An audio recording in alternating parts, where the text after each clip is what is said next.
Bam. We are Gucci. We are Gucci. Let me extend this chat here. Looks like we're up. Greg Bovino got fired today. I heard. I did not see the story yet, but I heard.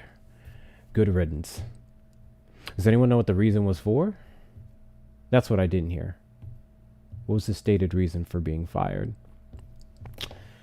All right. Here we go. What's going on, guys? What's going on? Tap the screen. Let's get the likes up. Let's get the likes up to 5K. Welcome in. We are going to be streaming the Jasmine Crockett versus James Talarico debate. I am a resident of Texas. I currently reside in Austin, Texas. For the first time in some time, Texas has two extremely viable options for the seat of the second seat.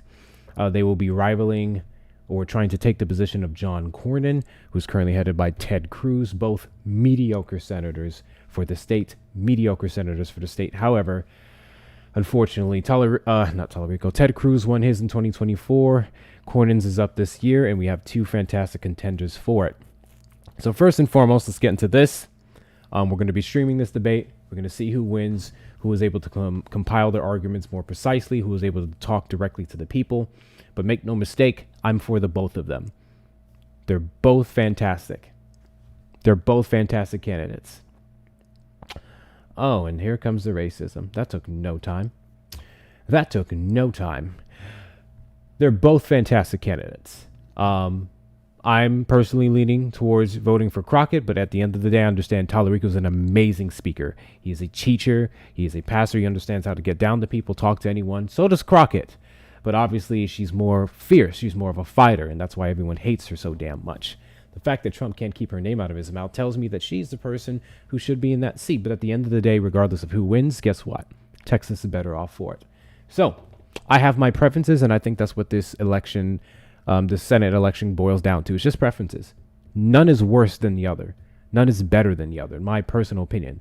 They mostly have the same stances, mostly have the same positions. The only thing Talarico doesn't have is a particular voting record that Crockett does, because he's never served in her seat. He's never been in her shoes.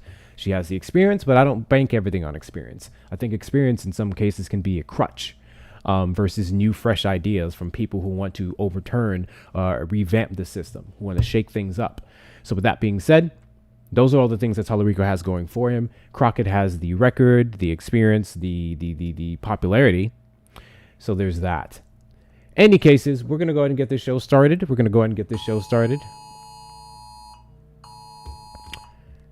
What is this?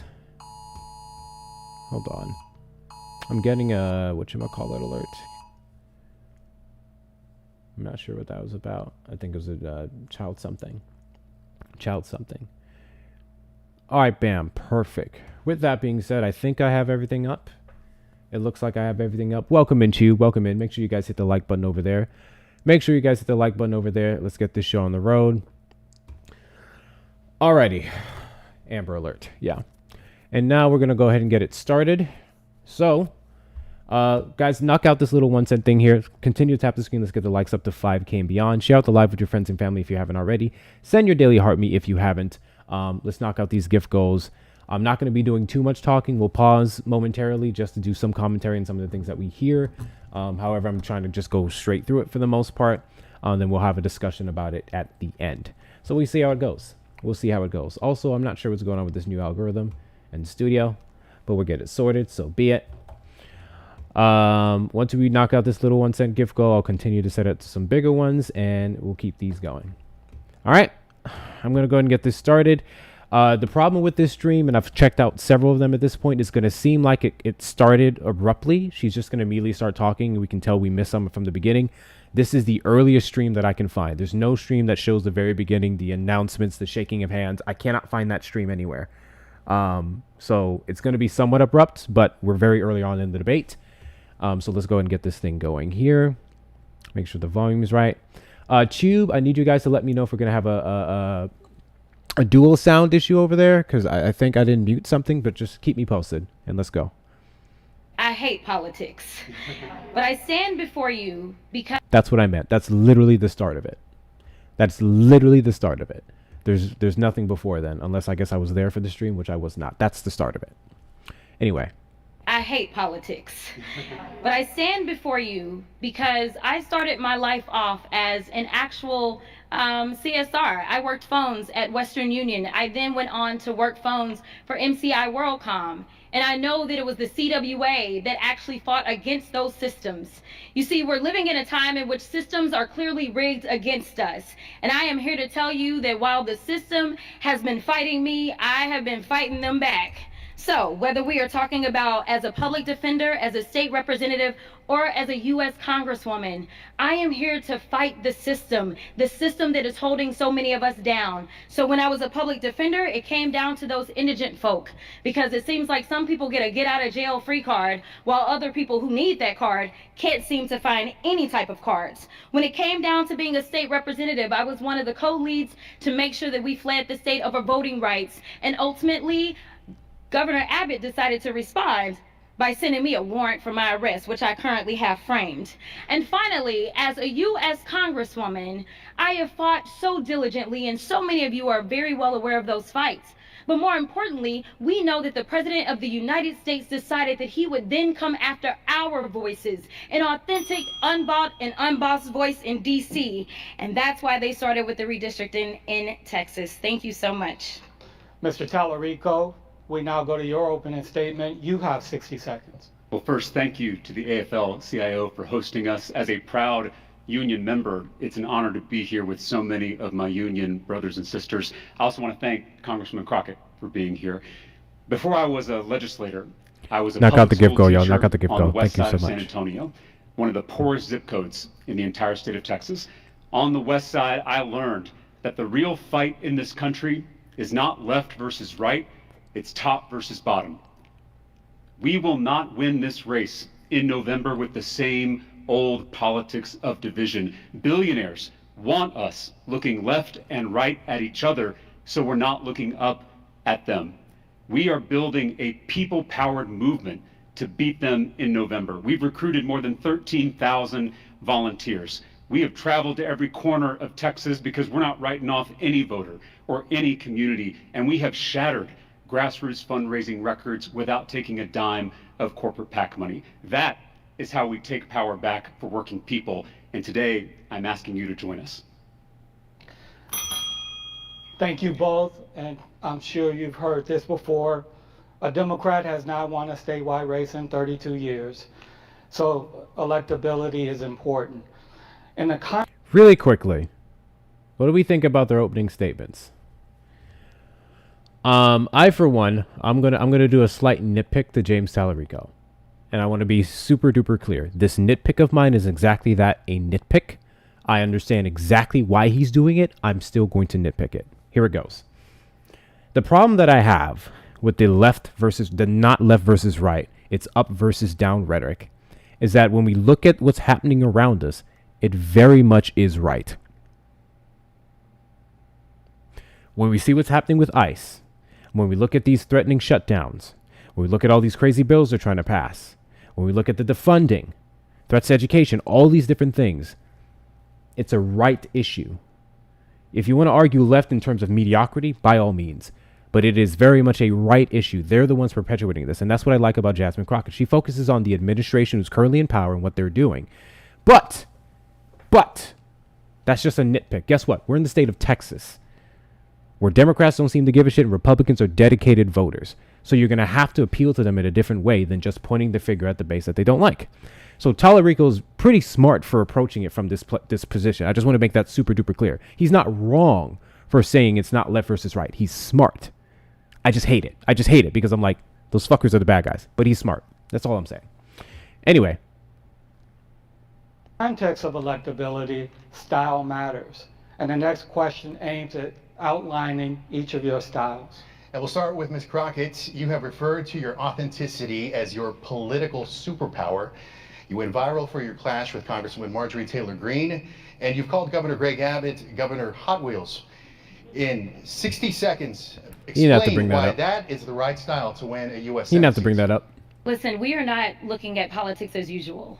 Just today, we just had another person gunned down in the streets in Minneapolis. And so for anyone that believes that we are going to be able to respond to this in a normal way. I think that they've got it wrong. But more importantly, when we talk about electability, how many of you have heard things like, we are the party of the educational elites? We've heard that over and over. We've heard things like, we are losing African American men, we are losing Latinos. We have heard these things. Right now, we know when we look at our polling, when it comes to working class people, I am leading by 20 points.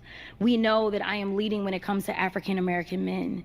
We know that overall women are going to play a really big role in deciding who gets elected, and I am leading amongst women. So at the end of the day, when we look at the numbers are there.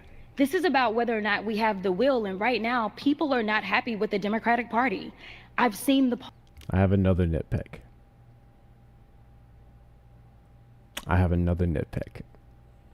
This one's of Crockett. Is it just me? Or do I not give a shit in what you're leading in right now? Wasn't the question of the announcer... Wasn't the question like your different styles? It was asking about your styles and how you'd approach things. And she opened up with where she's leading and specific demographics. I don't know. I didn't like that answer. I'm not going to lie. I did not like that answer. What was the question again? Let's go back. Because I want to make sure we all properly understood the question. I did not like that answer. I'm not going to lie. I am leading by 20 points. And the next question aims at outlining each of your styles. And we'll start with Ms. Crockett. You have referred to your Okay, so let me go a little bit back there. We have traveled to every corner of Texas because we're not writing off any voter or any community. Because it sounded like it was two-part. Grassroots fundraising records without taking a dime of corporate PAC money. That is how we take power back for working people. And today, I'm asking you to join us. Thank you both, and I'm sure you've heard this before. A Democrat has not won a statewide race in 32 years, so electability is important. In the context of electability, style matters. And the next question aims at outlining... In the context of electability, style matters, and then you were supposed to outline what your approach would be. That was the question. I found her answer to be weird.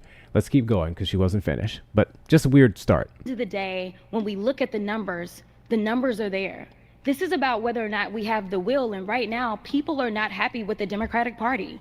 I've seen the polling. What they want is someone who is going to be unafraid in the face of what we are facing right now, which is someone who believes he's a king. And her, Mr. Talarico, before we get to your style, we do want to get your reaction to what Ms. Crockett just said. You'll have 30 seconds for this. Well, I think the Congresswoman and I both agree that we have a moral imperative to win this election in November. If we don't win, we can't help people. I have seen the consequences in the trenches of the Texas legislature of losing elections. I've seen my constituents get hurt. I've seen rights that we took for granted rolled back. I've seen schools close. I've seen people not be able to access basic health care. So we have to win in November. I think she and I are committed to that. I hope all of us in this room are committed to that singular goal. Mr. Talarico, you said that your campaign is shaped by two commandments: love God, love your neighbor. But a lot of Democrats want a fighter. Neither of them really answered it. Your approach is the right one to get you to Washington, and you have. I don't really care for any of their answers. They didn't differentiate themselves, which I get it. They're both friendlies. I feel like they both could have answered that better. But oh well. 60 seconds for this. I don't think you should believe anything a politician says. I think you should look at what a politician has done. The best indicator of future behavior is past behavior. And the people in this room know that I have fought tooth and nail for our values in the Texas House of Representatives. I have gone toe-to-toe with the billionaires who are trying to dismantle public education in this state. Tim Dunn, Ferris Wilks, Betsy DeVos, Jeff Yass. Those same billionaires are now trying to dismantle public education at the federal level. I led the fight against Greg Abbott's private school voucher scam that would have taken money out of our underfunded schools and given it to wealthy parents who already have their kids in private school. Now those billionaires are introducing that same voucher scam at the federal level, and they're gutting the Department of Education. So we need a proven fighter for our schools, for our values, for our constituents in the halls of power in Washington, D.C. I think we need a teacher in the United States Senate. Ms. Crockett, If we're talking about proven fighters, they both have pretty good records. The only difference is Crockett would have more of a fight in regards to some of the bills that she stopped federally. Talarico has one hell of a record in the state. If you guys don't know his record in Texas, it's pretty good. So they're both fighters. They're both very good fighters. reaction to Mr. Talarico's comments. You have 30 seconds for this. I agree that we absolutely need a fighter. And when I look at my track record, the track record is in this moment. It's about the fierce urgency of now. We are living in a time that many of us have never seen in this country and honestly never thought that we would see. And so I think that as we see a record number of retirements on the federal level from both the Democrats and Republicans, that boils down to people not being able to fight in this particular environment. I think that I've evidenced that. In fact, James and I served in the state house together. He's actually been elected longer than I have been elected, yet he's not as known right now because I have engaged in these fights and they have been right there on the front lines where people could see me out front. I think that because of, I didn't get my 50, my bad. Moving on, we're going to stick with you, Ms. Crockett. We have a follow-up question when it comes to electability. What's the political risk that you are willing to take that you feel like your opponent would not take in order to win the U.S. Senate seat? I think that I will do the edgy things, the things that the political consultants will never tell you to do. Because right now, people are hurting. This isn't about games. It's not about politics as usual. It's not about who sounds as clean as possible. It is about tapping into the rawness of this moment.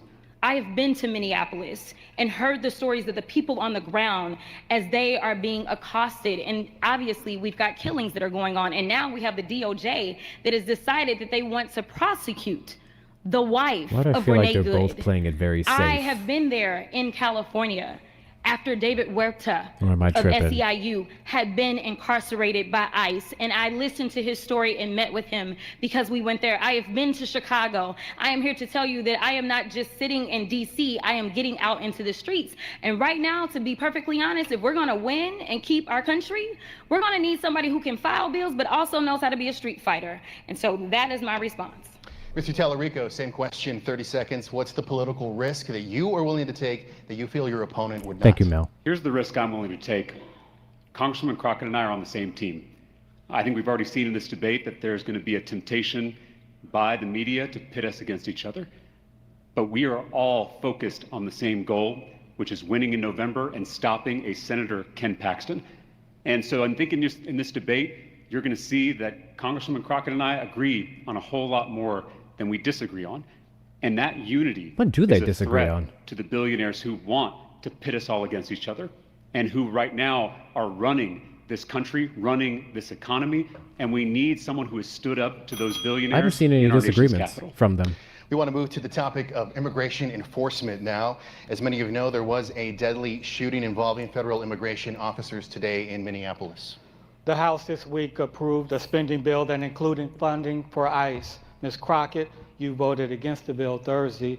Can you explain your opposition and tell us whether you support the idea of defunding or abolishing ICE? You have 60 seconds. I absolutely voted against this bill. There was no way I was going to continue to pump a historic amount of money into this rogue organization that is going out and is violating people's She has rights the votes. every single day on American She has the cities. votes. She I was voted just no. not going to do it. At the end of the day, right now, I think that we need to clean house from top to bottom. I ended up signing on to impeachment of Kristi Noem, as well as I call her Cruel Christie.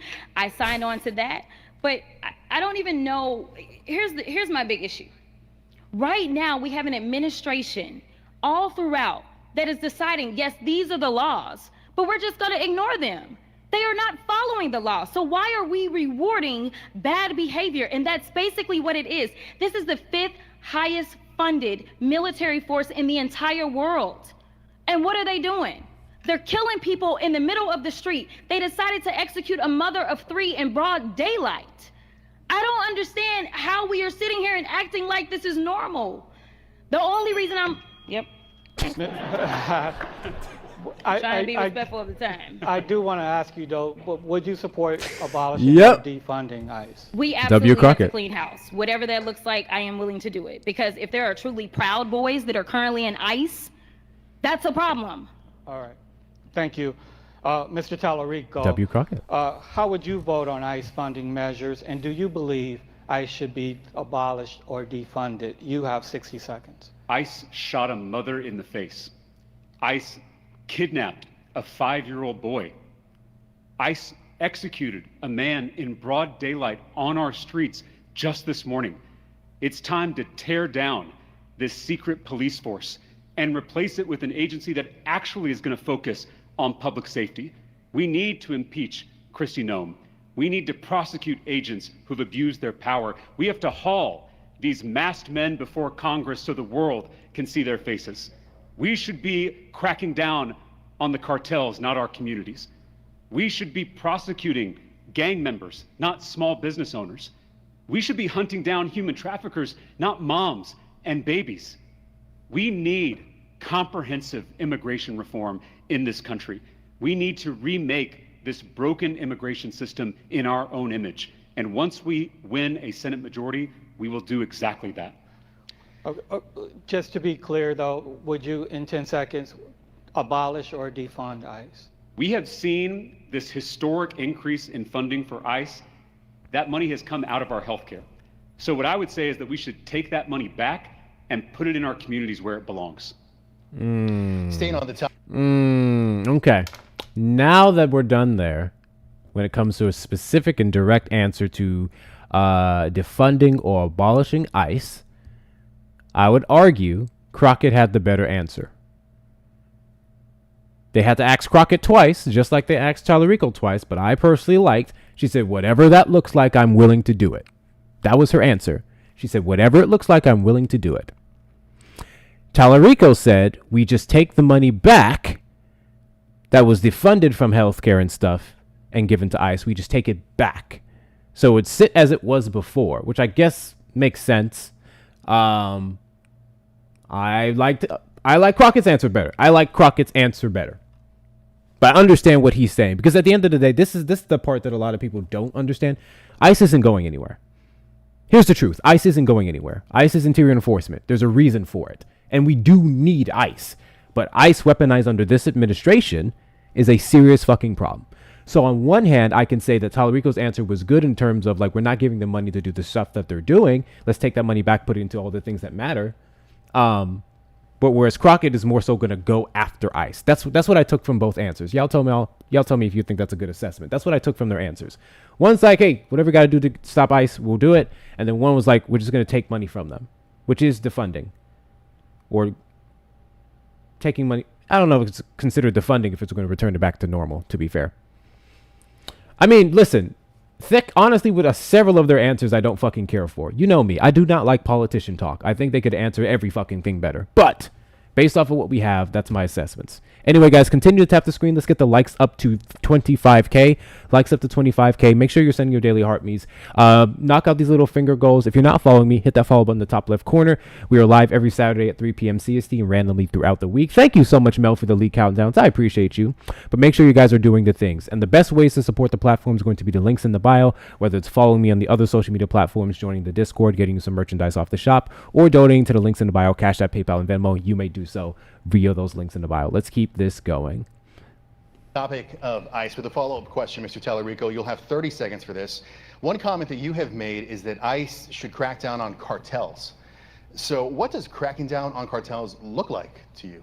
So we have a law enforcement agency that is going after American citizens, that's going after our neighbors, including our undocumented neighbors. There was a mom and dad up in DFW, the Vargases. They own a dry cleaners. They've had it for 20 years. They're beloved by their customers, by their community members. They raised a daughter who is now attending Texas Tech University. On their way back from Tech, after dropping her off, they were detained by ICE. If our law enforcement officials are going after the Vargases, that means they're not going after the cartels or rapists or murderers. And so I think whatever we think on this issue, we should They have were law not enforcement giving them focused enough on time for public this, I safety. feel. Ms. Crockett, a follow-up Like, question damn. for you. This week you proposed the Track ICE Act, Yes. which would require immigration-related flight data be released within 72 hours. Explain how this transparency would affect the way ICE operates. You have 30 seconds. I've had too many people call my office and not know where their loved ones are. I have too many people that don't know whether or not they are safe. And to be perfectly honest, I don't know that we can ever say that you're going to be right here in Texas at the Dilley facility. We know that they just found that there was a detainee that had been about to cut her off. killed. They ruled that it was a homicide. That is the same facility about to cut her that they off. took that precious 5-year-old to. I plan to go and conduct freezing? oversight at on Wednesday with one of my colleagues. The sad part is that if I conduct oversight, I have to look at somebody like my colleague, LaMonica McIver, who is now facing 17 years in prison because she. All right, this Is it follow-up freezing is for anyone both else? of you. If elected senator, you will represent all Texans, many of whom support deporting undocumented immigrants. How do you balance your feelings toward ICE versus the Texans you will represent who support the enforcement we're seeing right now? Ms. Crockett, we start with you. You have 30 seconds. Yeah, as it relates to the enforcement that we see right now, let me be clear. They are supposed to do immigration and customs enforcement, not going after U.S. citizens, not going after people that are documented. That is not what they are supposed to do, but that is what they are doing. They are turning us into Nazi Germany by saying they're going to go door to door. They are going after people because of their accent or the color of their skin, because this Supreme Court gave them carte blanche. I'm getting bothered by like the little time they're given to answer these questions.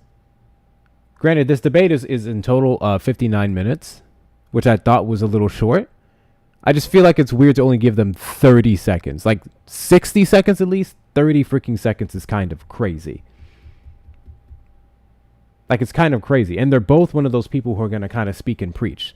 So I don't understand why they chose that. That's kind of weird. Extremely weird. Shit, what was the last question, guys?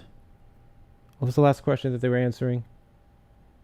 How they would handle immigration custom enforcement. So one of them brought up her Track ICE Act.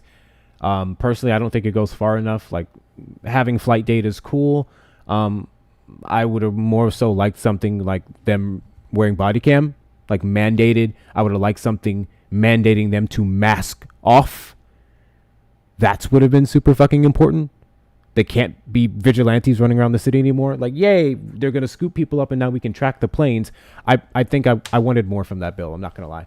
I mean, it's a start, but they could have done more than that. Anyway. Ability to do so. So all we want ICE to do is to do what ICE was created to do. And unfortunately, that's not what they are doing. All right, thank you. Mr. Talarico, same question. How do you balance your feelings toward ICE versus the people you would represent who support deporting undocumented immigrants? You have 30 seconds. So my family is from the border. My mom grew up in Laredo, Texas. I feel like Texans understand this issue of immigration more so than people in other states because we live with it, both the benefits and the challenges. So what I've said is that our southern border should be like our front porch. There should be a giant welcome mat out front and a lock on the door.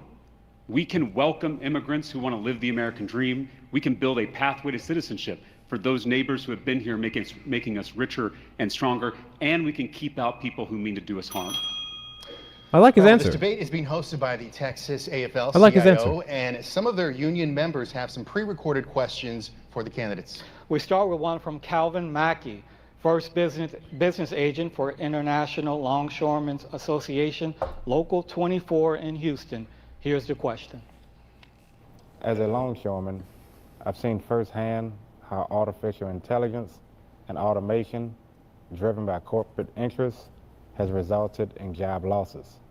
If elected, what will you prioritize at the federal level to ensure workers have a voice in artificial intelligence implementation and are protected from unfair uses of artificial intelligence? Mr. Talarico, and I believe Mr. Mackey is here in the crowd.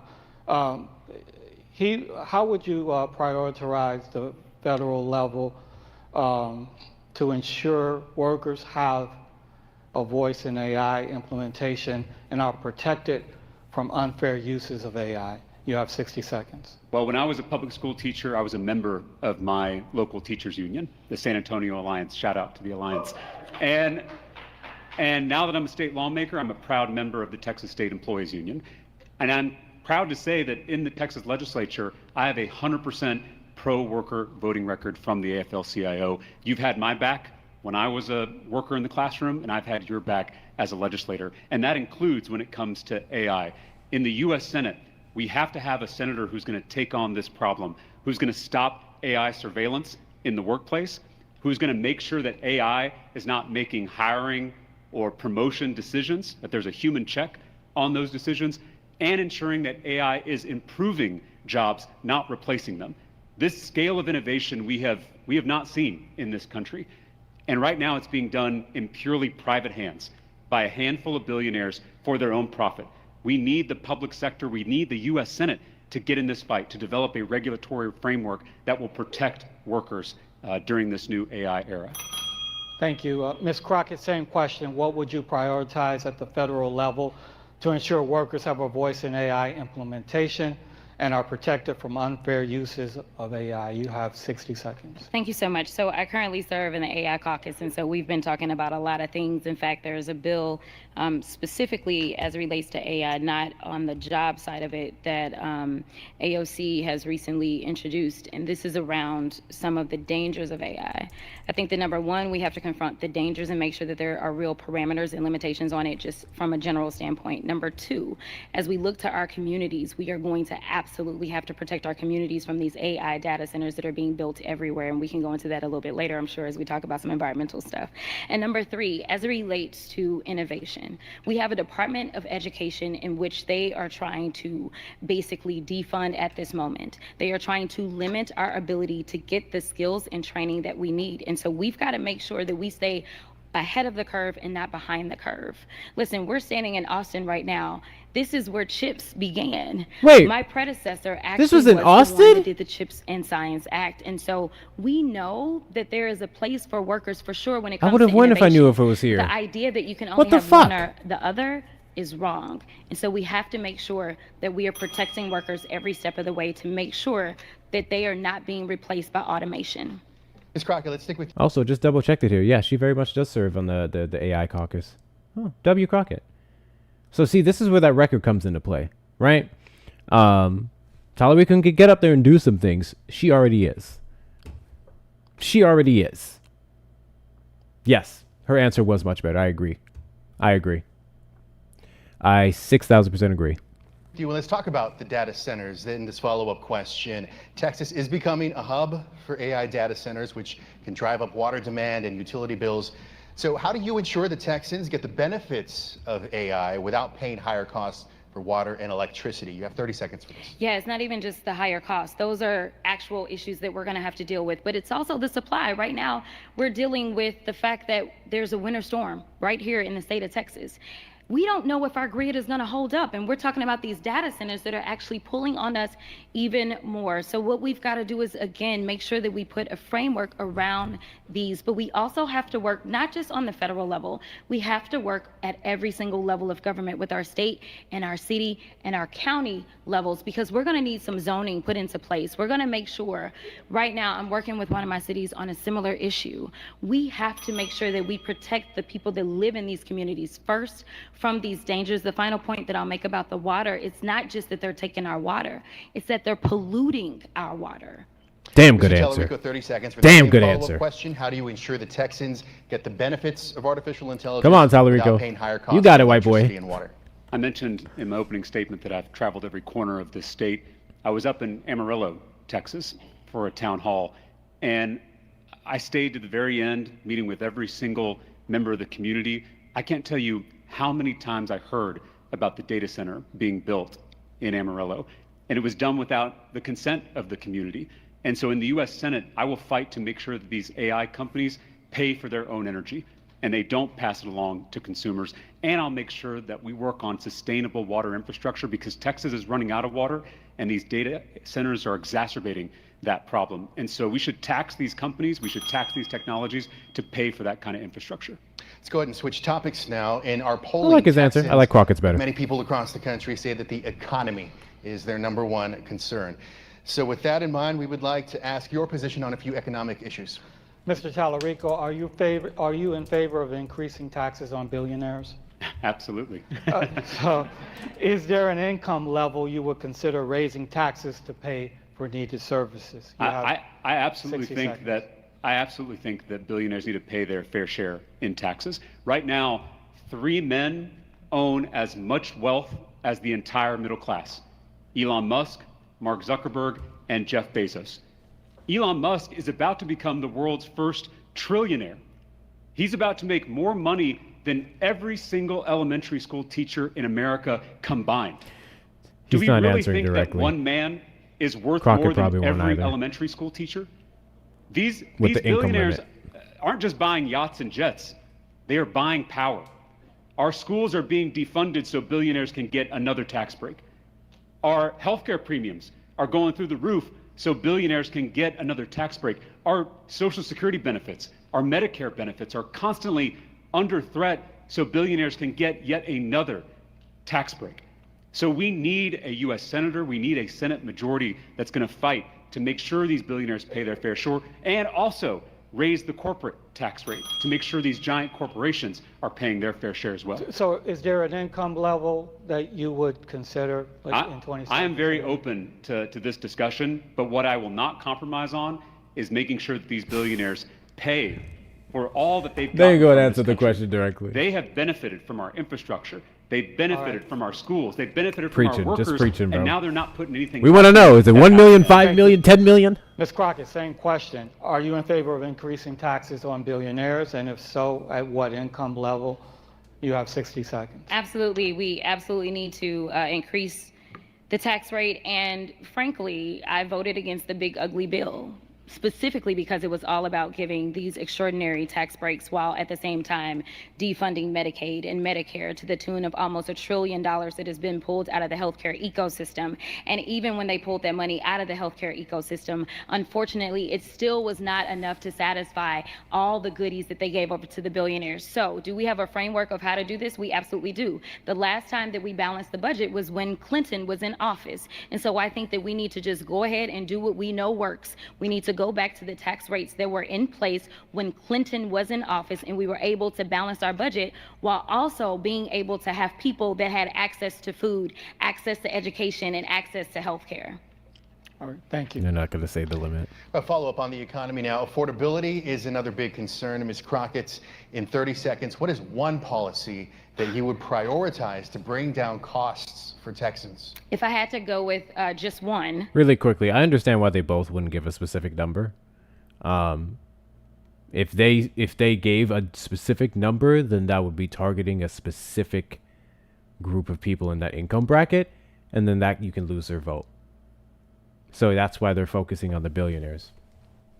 It makes sense why they're not answering the question directly. It's actually smart. This is one of the questions where I'm like, you know what, you're fine. You're fine. So I have no problem with that. Let me go back a little bit. Really quickly before we continue, guys, make sure you keep tapping the screen. Let's get the likes up to 50K. Let's get the likes up to 50K. If you're not following me, hit that follow button in the top left corner. Send your daily heartbeats as well.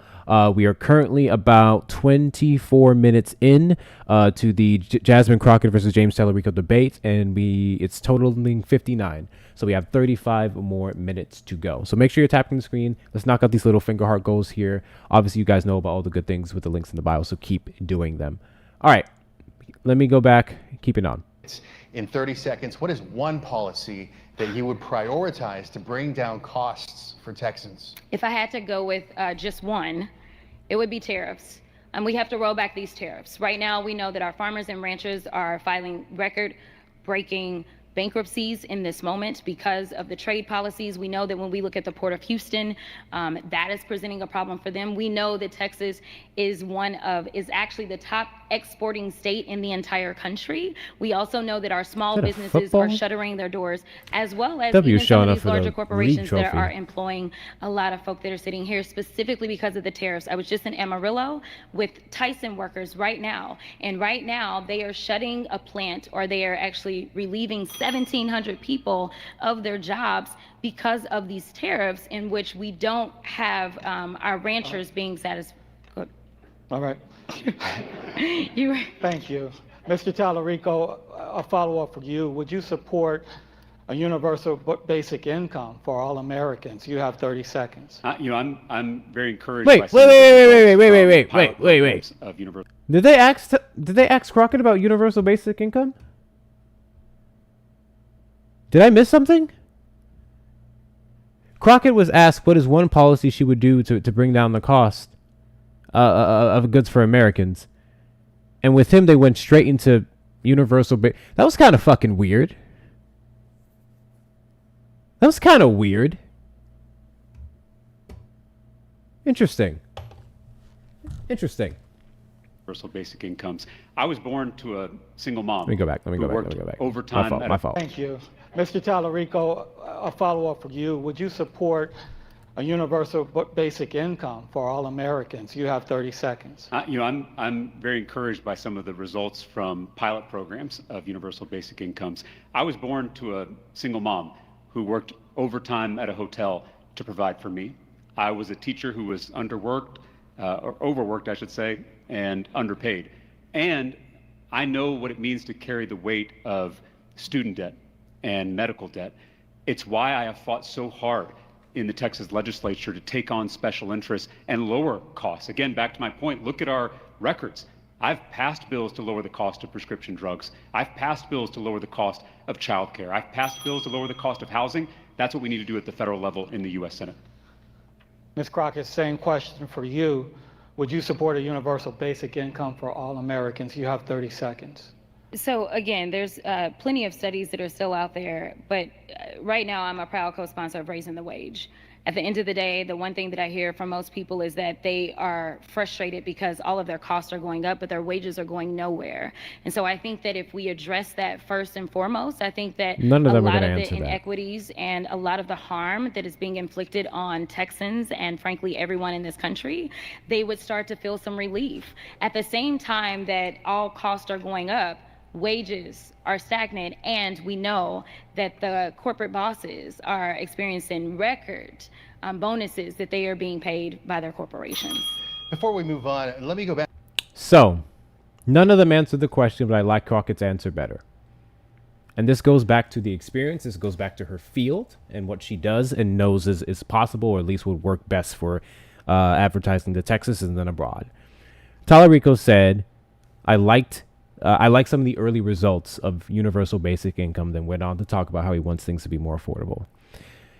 Crockett said, we're waiting on some information from that, but I support raising the federal minimum wage. This is something Democrats have been running off of for some time. Republicans keep blocking. This is something that we can get passed in Congress. I think that was the better answer. None of them answered directly, but I think hers was better. That's my personal opinion. All right, keep going. Back to Mr. Talarico. So if we can get an answer to a question, what's one policy that you would prioritize to bring down costs for Texans? I'll actually give you a few. So I agree with Congressman Crockett. If we're going to lower costs at the grocery store, we've got to repeal the Trump tariffs. But if we're going to lower the cost of health care, we've got to put caps on more life-saving drugs and bring down those prices. And to reduce the cost of child care, we got to finally provide universal early childhood education to every single child in this country. Last one, to lower the cost of housing, we should ban Wall Street from gobbling up our housing stock in this country. All right, thank you. We want to go to another question for both candidates. He did just say one, but yeah, I like Cheryl him. Eliano comes to us from Killeen. She is the District 10 National Vice President of the American Federation of Government Employees. Here's her question. The past year has brought a lot of uncertainty to federal workers, many losing their jobs due to the executive orders barring collective bargaining. If elected, what 3 things would you do to support federal employees? All right, Ms. Crockett, we'll begin with you. Ms. Eliano asks, what 3 things would you do to support federal employees? You have 60 seconds. Yeah, so shout out to AFGE and all that you've done. As a member of the Oversight Committee, we definitely were fighting hard against this collective bargaining issues that this administration decided to usher in. So number one, as it relates to the executive orders, we have partnered with different organizations that were filing lawsuits, because most people don't realize that we as members of Congress can't bring the lawsuits ourselves. So we've partnered with organizations to make sure that we could get your stories out there and get some folk as plaintiffs to sue this administration. And thankfully, organizations like Democracy Forward have been very successful. We know that there were a lot of people that were told, wait a minute, you're kicked off the rolls. And then ultimately what happened is Well, they had to be brought back because of court order. There at least is one branch of government that has not necessarily fallen apart. Number two, we need to make sure that we actually instill laws that are the exact opposite of the executive orders. The biggest issue that we have right now, though, is even when we are writing laws and even when they are passed into law, is the lack of enforcement. And so at this point in time, we are going to have to exercise more oversight over these agencies. 10 seconds for your third point.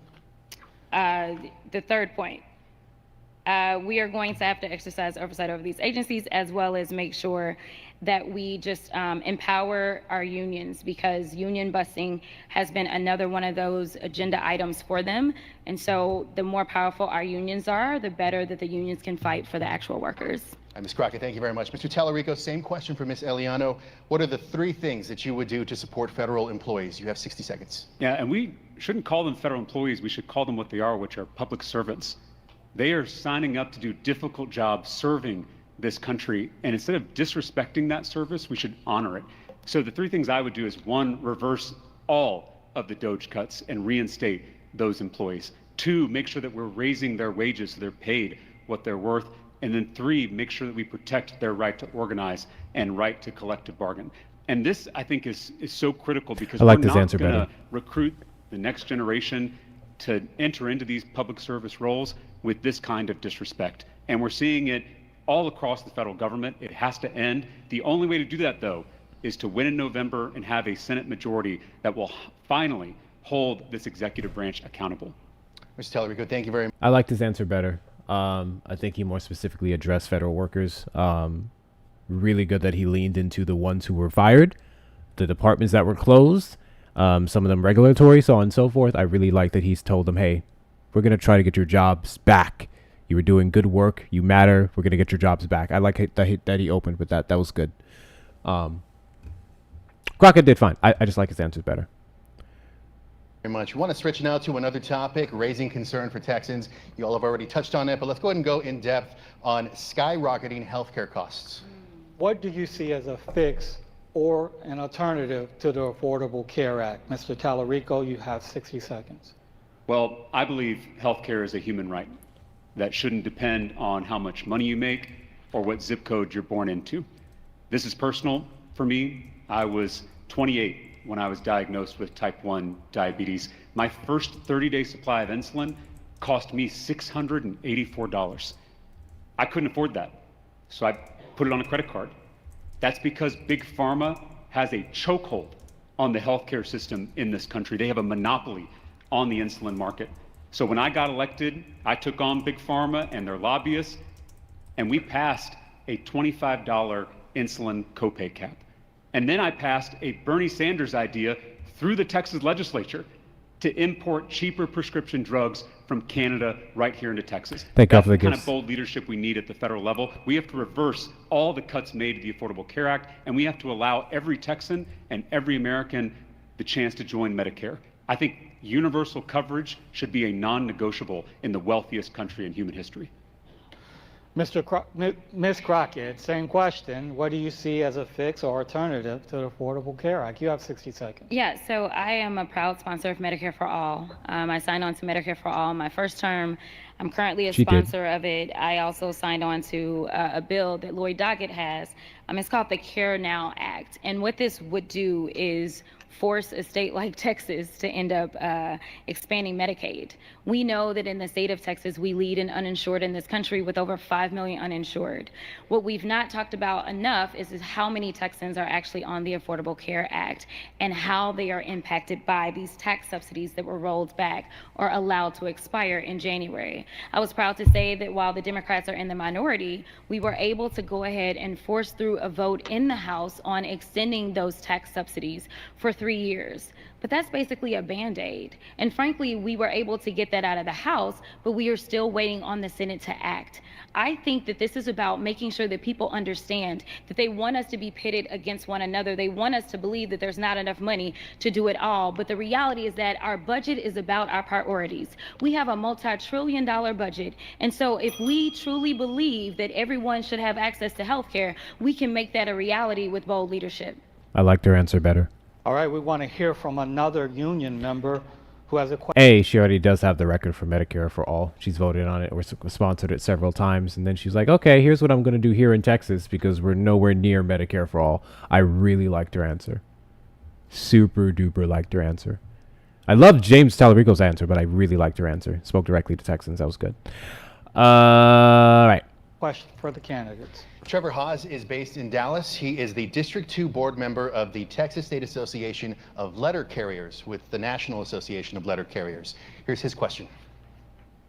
Extreme heat poses serious safety risks for many workers, particularly in Texas. My union brother Eugene Gates Jr. collapsed while delivering the mail and passed away. What will you do, if elected, to help pass meaningful federal legislation to require rest breaks and heat safety protections? Are there Ms. none Crockett, now? to begin with you, how would you help pass What? federal legislation to require rest breaks and heat safety protections for workers? You have 60 seconds. I've been working specifically tirelessly on this particular issue. Eugene Gates was my constituent. And I would just say that I've worked tirelessly, and thank you so much to the Letter Carriers Union, because they jumped to it very quickly to make sure that I had as much information as I needed in that moment to make sure that we could hopefully prevent immediately another unnecessary death of another letter carrier. So ultimately, I worked with the local. We made sure that some of the things that they were not allowing them to do that historically they had allowed for, say, such as starting their routes earlier, making sure that they had some water breaks, making sure if people needed to work once the sun went down, that we immediately got to that. We also know that DeJoy, I made demands on getting DeJoy in front of the Oversight Committee so that I could demand answers of him. I then have followed up and sent him other letters, as well as worked with Congressman Kassar specifically on worker protections around heat issues and just environmental issues that workers not just at the post office face. But the last point I'll make about the post office is that we had funded the trucks to make sure that they had AC, and so I was focusing on making sure that there was a priority in getting those trucks to Texas and other states where they experience the extreme heat. Thank you very much, Ms. Ms. Crockett. She's doing her best. Talarico, 60 Doing her seconds best. to answer the same Not enough question. time. How would you help pass federal legislation to require rest breaks and heat safety protections for workers? Well, I want to give a wonky answer. We should abolish the filibuster in the U.S. Senate so that we can actually pass these kinds of bold pieces of legislation that are going to protect the rights of workers. Again, always look at our records, because at the state level, I fought tooth and nail against the Death Star bill that robbed workers of their ability to have basic water breaks in the extreme heat. And so that's exactly what we got to do at the federal level. Workers are under attack. And by the way, these Republican extremists who are pushing these kind of bills claim to be devout Christians. But if you read Matthew 25, Jesus tells his followers, "Depart from me, for I was thirsty, and you refused to give me a drink." To see these kind of self-righteous Republicans rob people of the opportunity to get a drink of water when we have 100-degree heat, to me is not only unchristian, it is immoral, it is repugnant, and we need leaders in the U.S. Senate who are going to call it out. All right, you mentioned the filibuster. We plan to talk about that later in the debate, but let's go ahead and talk about it now. Ms. Crockett, your thoughts on abolishing the filibuster? Yeah, we've got to do something. Again, they make excuses for everything that they want to make excuses for. When we look at the big ugly bill that was passed in reconciliation, that is a filibuster carve out. The reason that we are experiencing the redistricting throughout the country right now is because when we broke quorum in 2021 and Nancy Pelosi was able to pass the Freedom to Vote Act as well as the John Lewis Voting Rights Advancement Act, they were held up because of the filibuster in the Senate. I don't understand what is more important than making sure that people have access to the democracy, have access to representation. And right now we're holding our breath to see whether or not the Supreme Court is going to fully gut what is currently left of the Voting Rights Act. And so I think that for very fundamental things, we definitely have to start there. Listen, I work in DC, so let me tell you something. There are not a lot of people on the Senate side that are going to say, hey, yes, let's do it. But I do think that we can get somewhere if we focus on looking at historically the fact that they have had these carve-outs, and we need to make it for, at a very minimum, our fundamental issues. Well, let's turn to foreign policy. Ms. Crockett, I have a question for you. What Hi, Nancy. conditions, if any, should be placed on U.S. military aid to Israel? You have 60 seconds. Here we go. Yeah, so when it comes down to aid, I want people to understand that right now, again, we have an enforcement issue in this country. We have rules. If there is a violation of international law, then we are not supposed to continue to send the money. We are supposed to stop the money. Right now, our issue isn't whether or not we're writing enough laws. Our issue is whether or not we are actually going to enforce them. And right now, as we have Republicans that control the House, Republicans that control the Senate, and a Republican in the White House, unfortunately, there's a bunch of cowardness instead of courage to decide that they are going to say, this is the reports that we have, and therefore we need to enforce the law. I'm happy to say that in May of 2024, I signed on to a letter that was led by Representative Jayapal. That letter actually went to President Biden. It was specifically on this issue and saying, President Biden, you don't need to authorize further munitions at this moment because there is evidence that there are problems and therefore there are violations of international law. Mr. Talarico, same question. What conditions, if any, should be placed on U.S. military aid to Israel? You have 60 seconds. As an educator who has fought for children, seeing what's happening in Gaza makes me sick to my Well, I stomach. think he's going to have the better answer. I quoted a theologian the other day who said, I screamed at God for the starving children until I realized the starving children was God screaming at me. God is screaming at all of us in Gaza as we speak. Yes, Israel has a right to defend its people, certainly after October 7th, the deadliest day for the Jewish people since the Holocaust. But Prime Minister Benjamin Netanyahu does not have the right to wage war against civilians. He does not have the right to restrict aid. He does not have the right to use famine or collective punishment as tactics in that effort. And so I have said that if I'm in the United States Senate, I will use every bit of this country's financial and diplomatic leverage to end the death and destruction in Gaza, which means banning offensive weapons to the Netanyahu government and ensuring that we have candidates all across this country who are going to speak the truth about this issue. And I have done that repeatedly. I would not vote to Benjamin Netanyahu that he is currently using to slaughter children in Gaza. Let's stick with All right, let's talk about their answers. Let's talk about their answers. Because the consensus by so many is that Crockett is pro-Israel and Talarico is not. So let's talk about their answers. Crockett said, we have laws that already stop us from funding war criminals and whatnot. We just need to enforce it. Which I didn't think was the most direct answer. Because then, if these moderators were better, they would have followed up with, do you believe Netanyahu's committing war crimes? Right? But they didn't, obviously. Softballs. Talarico's answer was more specific when he said directly that he wouldn't vote for offensive weapons. I do think in that context it's the better answer, but still, none of them, like, first off, he said Israel has the right to defend itself, which is a true statement, but the consensus is this hasn't been defense for some time. For some time. So, wait, hold on. We have detected inactivity. I'm literally moving right now. I don't know. I don't necessarily think they both had great answers. One's going to stop offensive weapons, which I guess is the best we can get. But even then, that's one vote against the rest. I don't know. I don't really think any of their answers were great. For the pro-Pally crowd, the uncommitted crowd, I don't think you got the answer that you want. Yeah. I agree with that, Thick. I don't like either answer entirely, but I appreciate actually pointing at Netanyahu. Did my screen just blank out? Can you guys see my screen? What the fuck is happening? It's not showing me. You can see me? Okay, it's completely white for me. I don't know what happened. It's completely white for me. I guess we're good? I can see both? Okay. I don't know what's going on my end. foreign policy. Ms. Crockett, you have publicly criticized the U.S. military operation in Venezuela. and the capture of Nicolas Maduro.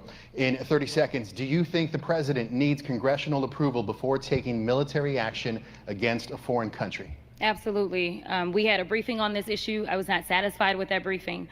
At the end of the day, this president is seemingly trying to plunge us not only into a civil war with ICE, but he's also trying to plunge us into World War III. And he's not trying to stop at Venezuela, which is why we must have a check on him, because he is... Really quickly. Talarico has not taken AIPAC money. Yeah, but he's awfully cozy with AIPAC members. They're literally personally shouting him out on their social media.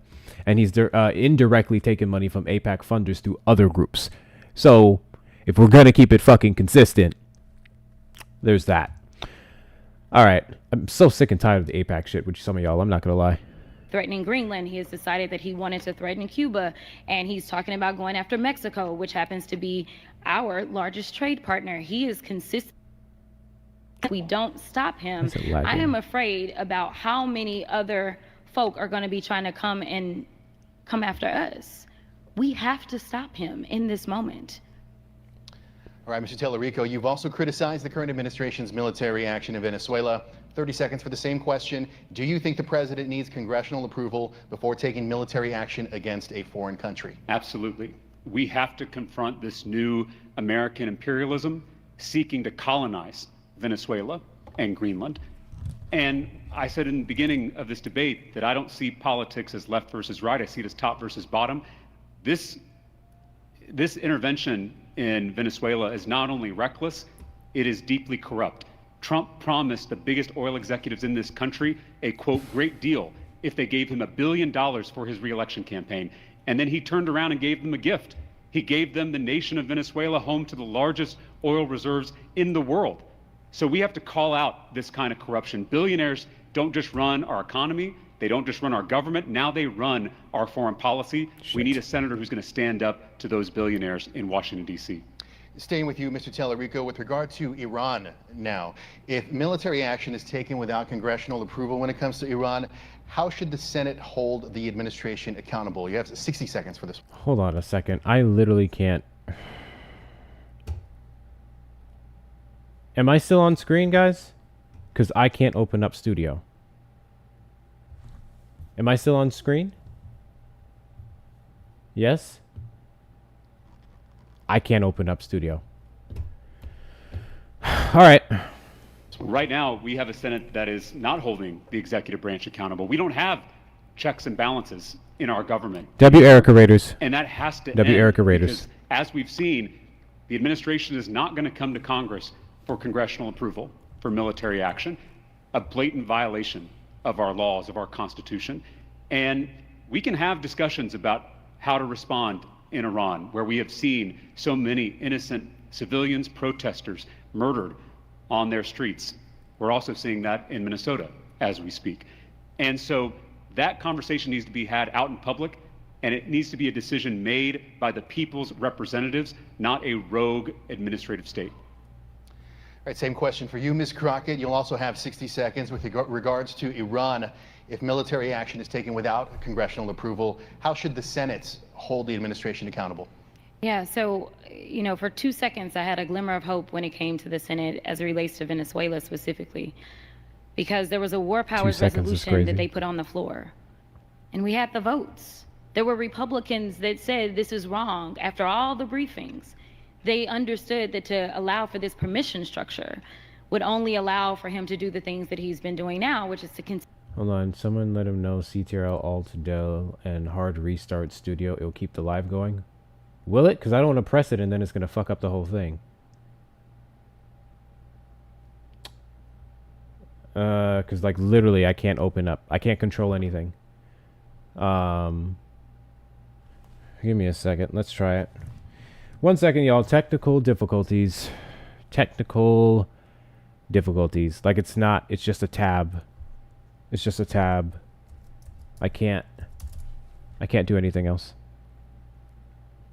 I can't let anyone up. TikTok Studio is literally, the panel is not up on my screen. I can't see it. It's just an icon. I know it's running because I see the chat. I have the chat box and nothing else. We'll just play it. We'll just play it. Yeah, what up?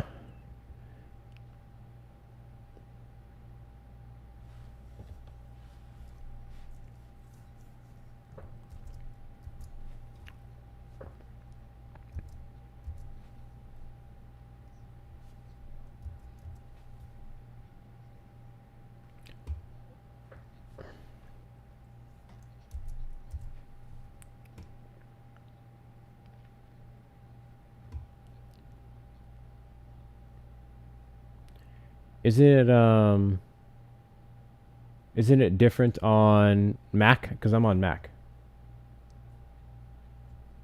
Yeah, I know Mac has one, but I'll pull it up. I'm just gonna play it until I figure it out. Don't want to hold up the stream, but thank you. Continue to bully people. I'm gonna go back a little and so, bit. as they in Iran, where we have seen so many innocent civilians, protesters murdered on their streets. We're also seeing that in Minnesota as we speak. And so that conversation needs to be had out in public, and it needs to be a decision made by the people's representatives, not a rogue administrative state. All right, same question for you, Ms. Crockett. You'll also have 60 seconds with regards to Iran. If military action is taken without congressional approval, how should the Senate hold the administration accountable? Yeah, so, you know, for 2 seconds, I had a glimmer of hope when it came to the Senate as it relates to Venezuela specifically, because there was a war powers resolution that they put on the floor, and we had the votes. There were Republicans that said this is... Okay, really quickly, I'm just gonna like quit it, and then I'm gonna open it up real quick, and hopefully it'll return back to normal. So just give me a second, because I'm not sure what's going on. Hold on. Let's see.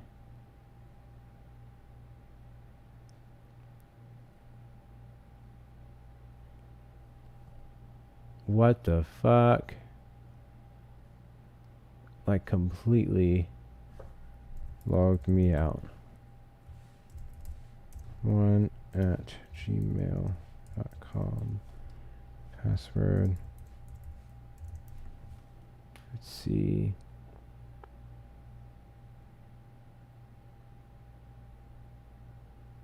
Okay. Oh, sorry, y'all. Technical difficulties.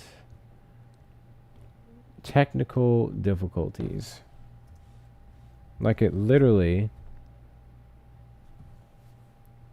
completely kicked me out. What the fuck?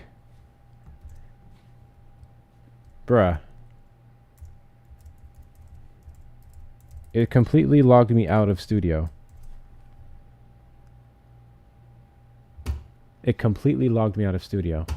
Hold on, y'all. Let's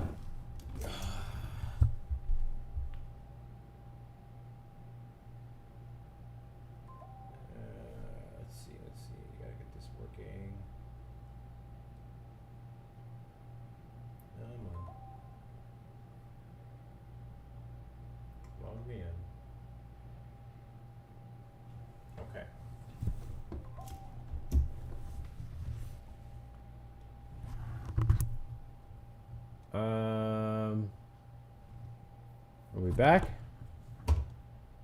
Are we back?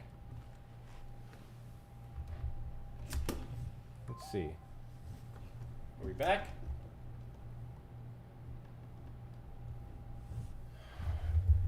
Why the fuck is it so close to my face?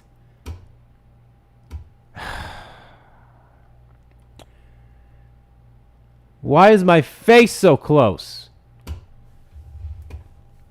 Okay. I have it back running. But now it's just awkward. Fucking close. What the fuck? I'm not fooling with this anymore. Fuck it. This is the view, guys. This is the goddamn view. I'm over this shit. If it's frozen, if anything's frozen, leave and come back. Here we go. Let's play it. Let's play it back from here. I'm going to go back a little bit. We only have 17 minutes left. Congressional approval for military action, a blatant violation of our laws, of our Constitution. And They were We can both have asked discussions about if they need how to congressional respond in Iran, approval where we for have military seen action. So many They both had the innocent same answer. civilians, protesters murdered on their streets. We're also seeing that in Minnesota as we speak.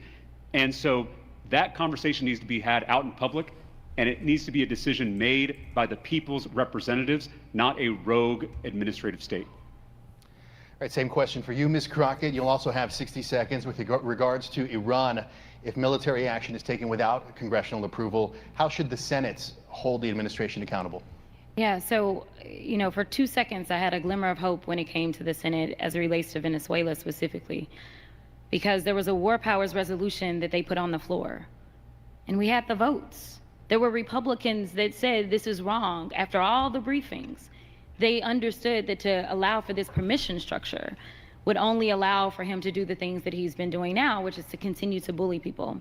And so as they voted on the war powers resolution, they received a phone call from the White House saying you need to change your votes. And so people changed their votes. And so first step that we've got to do is we've got to actually get to the majority. That is why this Texas seat matters. This is actually bigger than Texas. This is about our democracy and this country right now. This seat has to flip if we are going to make these changes. So we've got to make sure that we've got the numbers. But also, we got to talk to those Republicans that feel like the Republican Party has just left them, such as the Thomas Masseys of the world, who will always stand up and do what he truly believes in. There are still a few senators like a Tom Tillis who are left in the U.S. Senate. We've got to decide that we are going to band Both of those together guys suck, but I get it. whichever Republicans have decided that they actually want to honor their oath to the Constitution. All right, let's get back to some domestic topics. Ms. Crockett, you have said you would absolutely at least support an impeachment inquiry into Donald Trump if he engaged in misconduct. Under what specific circumstances, if any, would you support impeachment or an impeachment inquiry, and where do you draw the line? Epstein files, military actions abroad. The statement he just made was from a while ago, before things got as bad as they are right now. I think that there is more than enough to impeach Donald Trump, period, on the face of it. In fact, Al Green has put on the floor more than once impeachment resolutions, and I have voted for them. Now, ultimately, do I think that we should go through the formal process so that we can do all of the data collection that we need to do so that we can have all of the evidence? Absolutely, because basically it is a prosecution.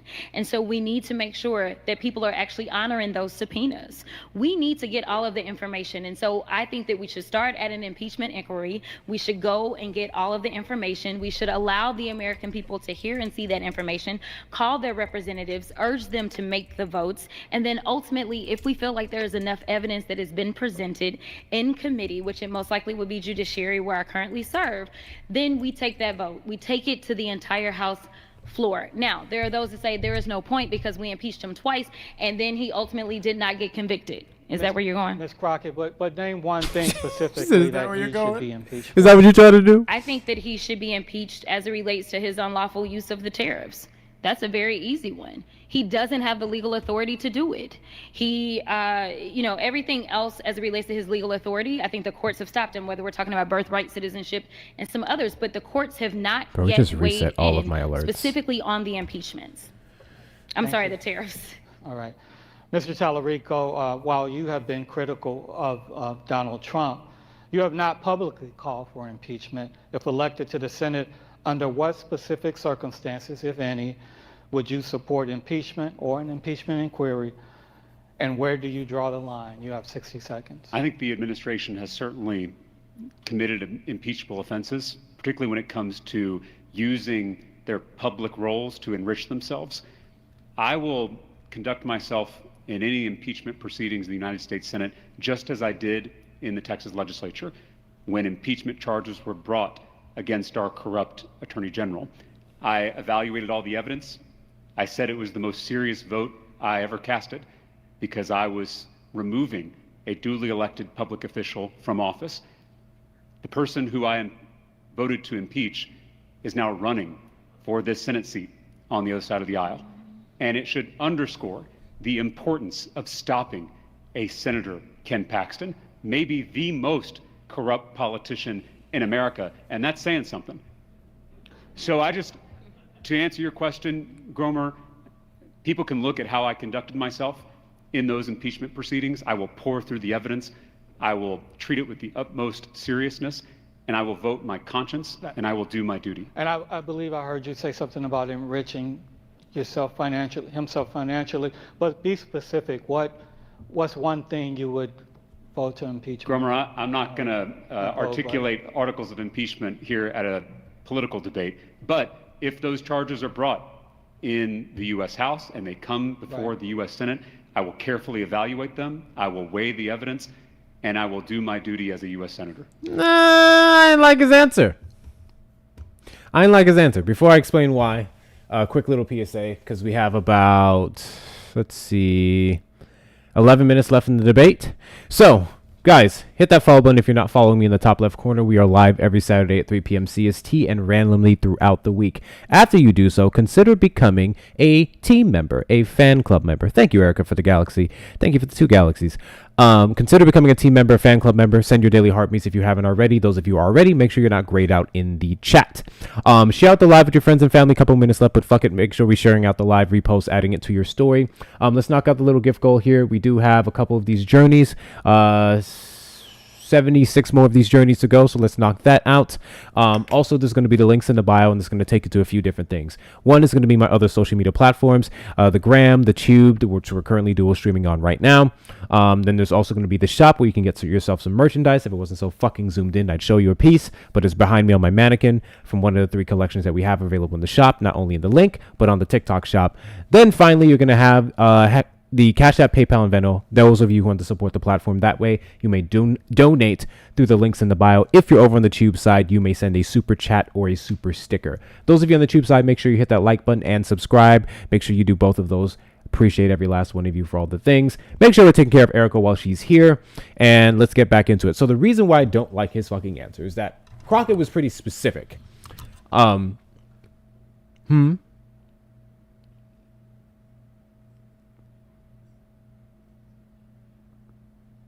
I didn't see fireworks. Thank you for the fireworks. Thank you, Shauna, for the money gun. Oh, yeah. Gift gallery. Thank you. Guys, in the top left corner, after you hit follow, when you click on my name and you scroll down, you're going to see B4 Gift Gallery. That's the league that I'm in. The gift gallery is very important for every single one of your favorite creators. Every time you go into the lives, you should always ensure that you're knocking out all the gifts in the gift gallery. If you send the DJ glasses specifically, you have to send all 5. The rest of them you can break up, but the DJ glasses only count when you send all 5. As the rest, it's free reign. Best ways to support your favorite creators. Upon it being filled up, TikTok recognizes you a bit more and helps you out in the FYP. So make sure we're prioritizing that over there. Thank you. Damn, Trish. Thank you so much, Trish, for the DJ glasses. Big W's. Trish just cleared out all of the DJ glasses. The rest is free reign. You can send one. You can send a few. Thank you guys so much. And W's to Shauna, W's to Erica, W's to everyone who is knocking out the gift gallery. So, it's not showing the ranking for me. It's glitchy. No, the debate's not finished. We have 11 minutes left out of 59, so we are mostly through it. But, as I was saying, Jasmine Crockett answered the question specifically. Jasmine Crockett said, one of the examples I would give is tariffs. I think there's so much more. I find it crazy that she didn't bring up the Epstein files, but so be it. It's Texas. But yeah, she brought up something specific like tariffs and whatever else we can do. Absolutely. We've tried it a few times. Al Green has put them forward. I've voted on them. That's a W. This man said, yeah, Ken Paxton is corrupt. I've followed impeachment proceedings behind him, and he's done financial corruption. The person asked him, what kind of financial, get specific. What would you do about that? I'm not going to explain impeachment articles right here, right now. We didn't ask you to explain impeachment articles right here, right now. We asked you to expand on the corruption that you talked about and how you can use impeachment. You can file impeachment based off of that charge that you just alleged, right? We know it's true, but that's how they have to word it. I find that interesting that he answered that question like that. I thought it was weak. I think Crockett had the better answer there. Anyways, a couple minutes left. Let's go ahead and keep this going. Thank you guys for the gifts. I appreciate y'all. Here we go. All right, let's talk about the U.S. Supreme Court now. Ms. Crockett, you have co-sponsored legislation to expand the Supreme Court. You argue that the court has been politicized and no longer reflects democratic accountability. In 60 seconds, what specifically led you to that position? Yeah, so there's a couple of things. Just to give a little bit of history on the expansion of the court has been expanded a total of 7 times in the history of this country. The last time that this court was expanded was 150 years ago. Our country has actually expanded a little bit faster than the court has. So that's number one. We also know, because of the games that were played in the United States Senate, we know that all 3 of these justices that he got to appoint, he shouldn't have gotten 3 appointments. We also know that we have seen continuous conflicts of interest, and yet they are not removing themselves from those cases. We've seen, whether we're talking about Clarence Thomas or others, them continuing to preside over those cases. And so, along with expanding the court, I think that we have to look at the other things that I've worked on as a member of the Supreme Court Task Force. We have to look at making sure that there's a term limit so that hopefully our Supreme Court justices can keep up with the times of the people and what is going on in our country. We also need to make sure that there is some type of ethics that this court has to abide by, because unfortunately, this is the only court in the land that does not have a rule of ethics, and there is only one body that oversees the courts, and that is the United States Senate. Mr. Talarico, the Supreme Court, you've spoken about restoring trust in institutions and the rule of law, but you have not publicly endorsed expanding the Supreme Court. You'll have 60 seconds for this. If elected to the Senate, would you vote to expand the court, and why or why not? I've rolled out a comprehensive anti-corruption package, which includes overhauling the Supreme Court. I'm open to court expansion proposals. I think term limits for Supreme Court justices can do just as much good to reduce the partisanship when it comes to these vacancies and help to have more evenly distributed appointments across administrations. And I agree with the Congresswoman that we have to have a basic code of ethics applied to the court, because we have seen that billionaires don't just buy members of the executive branch, including the President of the United States. They don't just buy members of Congress in the House and the Senate. They also buy Supreme Court justices. So if we're going to be serious about tackling corruption, it needs to apply to all 3 branches of government. And I encourage folks to check out my comprehensive anti-corruption package, which we detail on our website. And just to be clear, you said that you're open to expanding the court, but you're not committing to voting yes on expanding? It depends on the proposal. I think what people know, based on my time in the legislature, is I'm a policy wonk.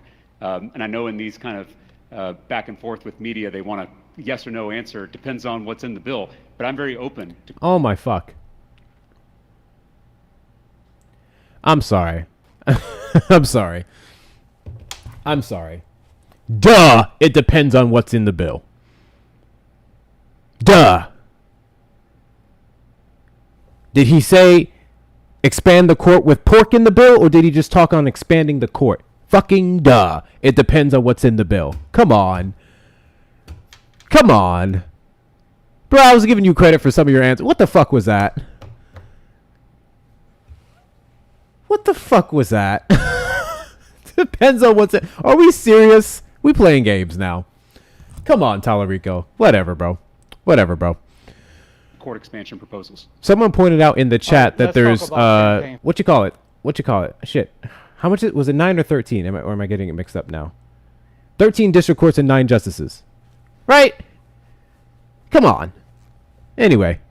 Finance. Mr. Talarico, you have criticized the political influence of billionaire mega donors. Records show you accepted money from Texas Sands PAC, which lobbies for expanded casino gambling and is backed by billionaire Miriam Adelson. Can you explain the exception that was made there? You have 60 seconds. Yeah, I've never taken a contribution from Miriam Adelson, never met her, don't know her, don't plan to meet her. But I do support legalized gambling in Texas. I think it's good public policy. I think it'll bring good jobs. I think it'll bring desperately needed tax revenue into our Texas public schools. We rank 43rd in the nation in per student education funding. And I think we're losing business to Louisiana and Oklahoma. That business can be brought back here to Texas to help fund our Texas public schools. Agreed. All right. Ms. Crockett, campaign finance records show you have accepted donations from PACs and companies like Lockheed Martin, Blue Cross Blue Shield, and JP Morgan. In 60 seconds, how do you keep corporate donations from influencing your vote? Yeah, so her record. It's interesting that you brought her up fucking the record. PAC money on this state level. Unfortunately, on the state level, there are no limits. On the federal level, there are limits. And I know that you specifically pointed to Miriam Adelson because she's the person who allegedly is tied into this PAC. And I just want to say that, number one, we have actual limits. So our limits have been $5,000. Number two, that money has not come from an individual, especially someone who is believing that Trump should have a third term. Instead, this money has come from the employees. Number four, you know, you didn't bring it up, but Goldman Sachs, which is located in my district, a number of these companies have an actual blueprint in Texas 30, and their workers wanted to make sure, because they are taking $5, $10 out of their checks, that they had access. But I do want to be clear. I want to win. And so at the end of the day, what I've done with that money is I've donated almost $600,000 just in my freshman term to make sure that down ballot candidates could win throughout this entire country. And I'm committed to making sure that no vote that I ever take has anything to do with somebody giving me a check. Let's fucking Mr. go. Talarico, do you Let's wanna fucking go, respond? Crockett. Miriam Adelson Y'all thought you was slick. is a billionaire. She does run the Sands PAC. You want to respond to what Ms. Crockett just said? Like I said, I don't know Mary Madelson. It sounds like she and I disagree on almost every issue, but we do agree on legalizing gambling in Texas. And as I've outlined before, why that is good public policy. And so again, I think what we need to do is ban corporate PACs in this country. I think we need to ban super PACs, which is how billionaires fund our campaigns with secret, unlimited donations. And we got to go further, and we've got to ban members of Congress from trading stocks and enriching themselves while they're in public office. We'll say, Ms. Crockett, a follow-up question on this topic. You have 30 seconds. In polls, voters across Texas have voiced frustration with what they see as corruption and special interest influence in Washington. You are in Congress now, so how would you respond to voters who believe the system is rigged? I agree. I mean, I'm running for the United States Senate because I think that it's time for us to do our best to try to unrig this system. Listen, I'm not a likely story. I didn't come from a family where everybody thought that I was going to end up in politics. And frankly, as I started this off, I said that I hate politics. At the end of the day, we need to do things like you were talking about the enrichment issue as it relates to Donald Trump. Donald Trump has enriched himself to the tune of $1.4 billion since he has been in office in violation of the emoluments clause of the United States Constitution. That's just in this term. Damn, that was not enough time to answer. To Mr. Talarico, a 30-second follow-up question for you. You've touched on themes of moral They've been doing leadership this the whole and debate. restoring accountability Sometimes and 30, trust in sometimes government. 60 seconds. If elected to the Senate, what specific anti-corruption measures would you prioritize, and how would they be different from what Washington has already promised but failed to deliver? Well, I've already outlined some of them: banning corporate PACs, banning super PACs, and banning members of Congress from trading stocks. I also think we need to ban forms of corruption that don't involve money. I think we need a national ban on gerrymandering across every state in this country. I think we need to overhaul the Supreme Court, which we talked about earlier. I think we need to pass term limits so people aren't making a career out of public service. And I think we can require, through federal statute, that every member of Congress hold at least one annual town hall in their districts so their constituents can hold them accountable. That's the kind of anti-corruption package that can restore people's faith in this system. All right, thank you very I like much. that. Those are our questions, but the debate's not over yet because we want to move to closing statements. Mr. Talarico, you have 60 seconds. Well, thank you again to the AFL-CIO, and thank you to my friend Congresswoman Crockett for being here. And I just want to thank you all for being committed to this cause of flipping Texas and changing the politics of our state. I got into this because of my students. I got into the classroom in the fall of 2011, right after the state legislature cut $5 billion from our schools. I had 45 kids in one classroom. There weren't enough desks for all those kids, so I had students sitting on the air conditioning unit. It's unacceptable. And that's why I ran for the state legislature. It's why I flipped a Trump district that no one thought was winnable, by bringing people together to change this broken, corrupt political system. And that's exactly what we can do in this race in November. We have a moral imperative to win. And I know all of you are committed to that cause. All right, Ms. Crockett, 60 seconds for your closing statement. One of the things that you said just a minute ago was a lot of people feel as if the system is rigged. As someone who has seen up close and personal how badly things are working in DC, I have been fighting on the front lines in this corrupt administration. I am willing to take the chances that frankly most are not willing to take. I unfortunately have law enforcement that has to be with me all the time because of the death threats. I'm not telling you that so that you can send me your prayers. I'm telling you that because whoever goes to the United States Senate is going to have to be ready for real war. This is how bad it is. As I was traveling to East Texas last weekend, we received a phone call of a woman whose house they were having to go to because that particular woman had stated over and over and over that she was about to come and kill me. Closing statements, you couldn't give them 2 minutes at least? Life or death as we see what is happening in Minnesota and otherwise. All right, that concludes our debate. We want to thank the candidates for participating. We want to thank the Texas AFL-CIO for hosting. And we want to thank you for joining us. We appreciate you spending the afternoon with us. From all of us here, thank you for watching.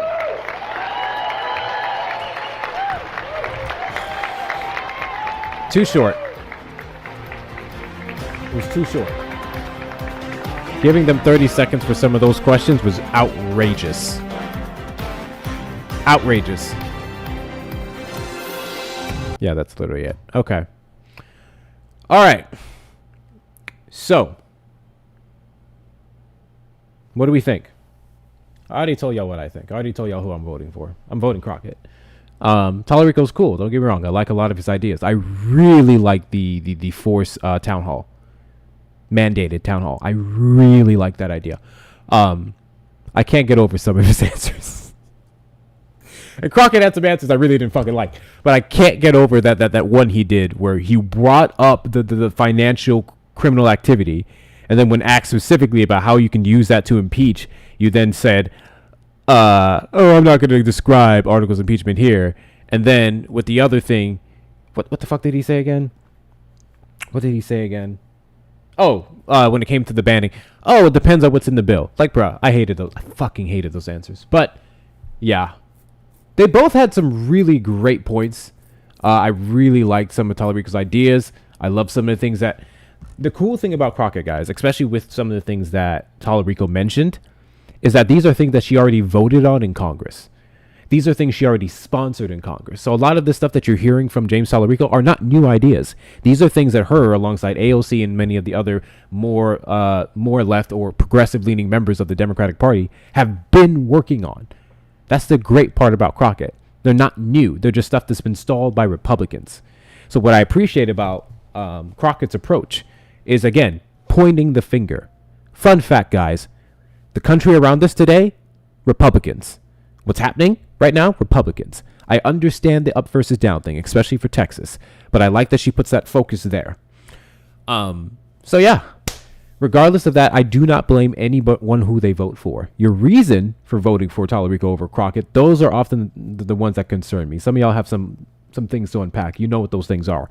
But I do not blame anyone for voting for Talarico over Crockett and vice versa. They're both fantastic candidates. I just have my preference, especially based off this debate. This debate didn't necessarily move me towards Talarico, to be honest with you. And if it moved any of you guys, by all means, but it didn't move me towards Talarico. And friendly reminder, this isn't a situation where any one of them are taking away votes from the other. This is just the primaries. This will determine who goes to November, the general election. So, what do you got, Izzy?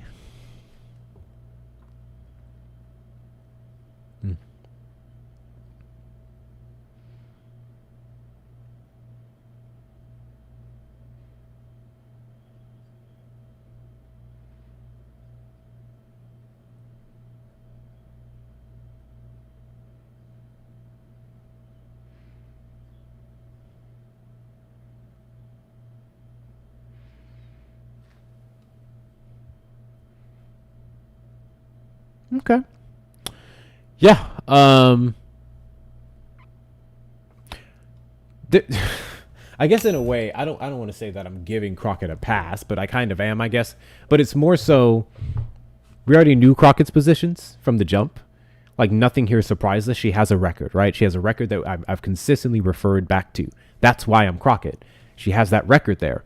I liked with Talarico the way he's going about his media coverage, which I think is a huge L on the Democratic Party side. Huge L, where they don't go on enough of these platforms and podcasts and reach out to certain people. Crockett has been a bit more closed off. It's kind of the Democratic way. Talarico's been on freaking Jubilee. So I appreciate that approach from him. I appreciate many of his takes. I like that he can weaponize his faith in a positive light for progressive policies, whether you're religious or not. But I personally feel like Talarico is not the right person to go this time around versus Crockett. I like that she jumped into the race. I like what she has to offer. I think we give her more power. She can be wonderful. She's already a fantastic congresswoman. Imagine some of her votes against the nonsense that take place in the Senate. Imagine her votes pro some of the things that we've seen get to the Senate that have been barely past the House. She will make a real difference there. They both would, to be fair. I'm just telling you guys my personal bias. At this point, we're going to give it a couple more minutes. If any Texans would like to come up and discuss what they thought of the debate, you're more than welcome to. I don't mind talking to other people outside of Texas, but I'm going to prioritize Texans first. Y'all don't impact this shit at all. I saw some comments earlier from people that I know don't live here, and I just laugh at them. I just laugh at them. Y'all are not here. Y'all don't know what this shit is like. At all. At all.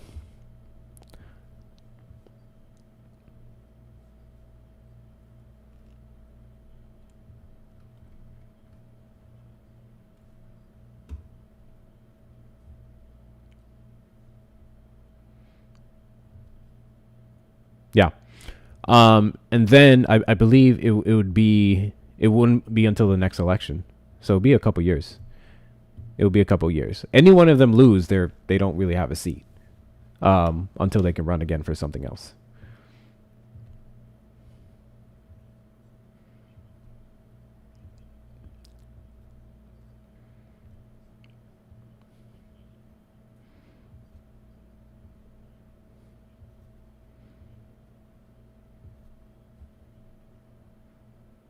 That is correct. Yeah, I'm not worried about either one of them beating Paxton, to be honest with you. In general, I think Democrats are going to turn out. I think the main issue that can stop any one of them from turning out, particularly for Crockett, is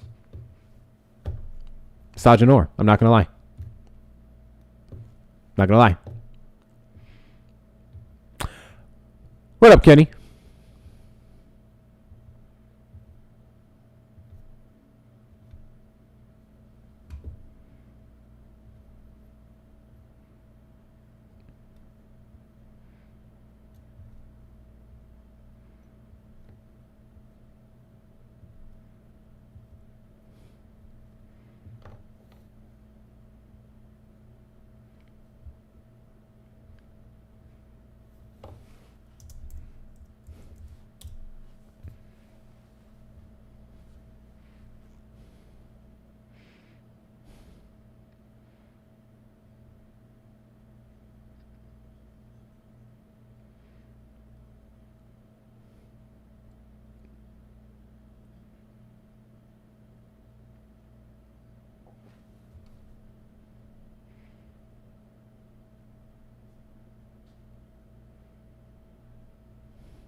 Yeah. I'm not going to feel bad about anything.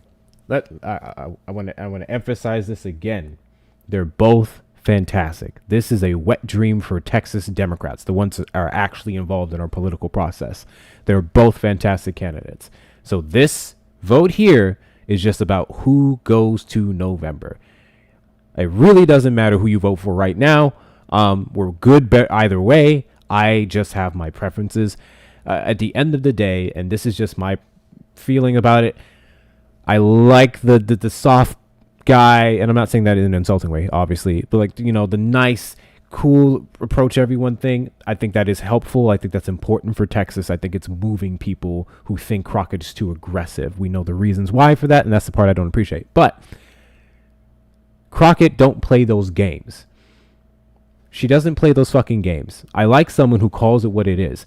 Some of you guys missed it at the beginning of the debate. when they were going over her remarks, and they brought up, oh, you got the spotlight for pointing out not Jasmine Crockett, Marjorie Taylor Greene. And I'm like, why are we using this as some type of like L? Why are we doing this? Why is it, in light of everything that the GOP is doing, when we clap back, it's a bad thing? It's controversial. It's this, it's that. I like that she's controversial. I like that she's willing to speak truth to power. I like that she talks openly and blatantly about white supremacy and racism on the fucking Congress floor.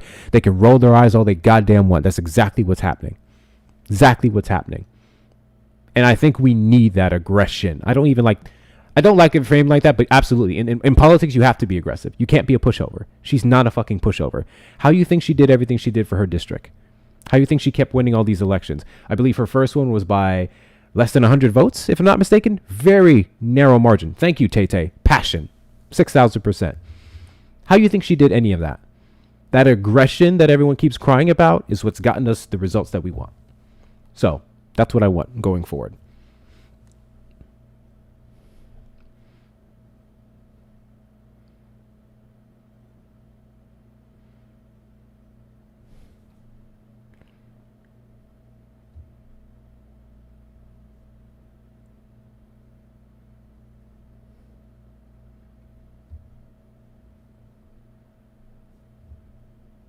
Oh shit.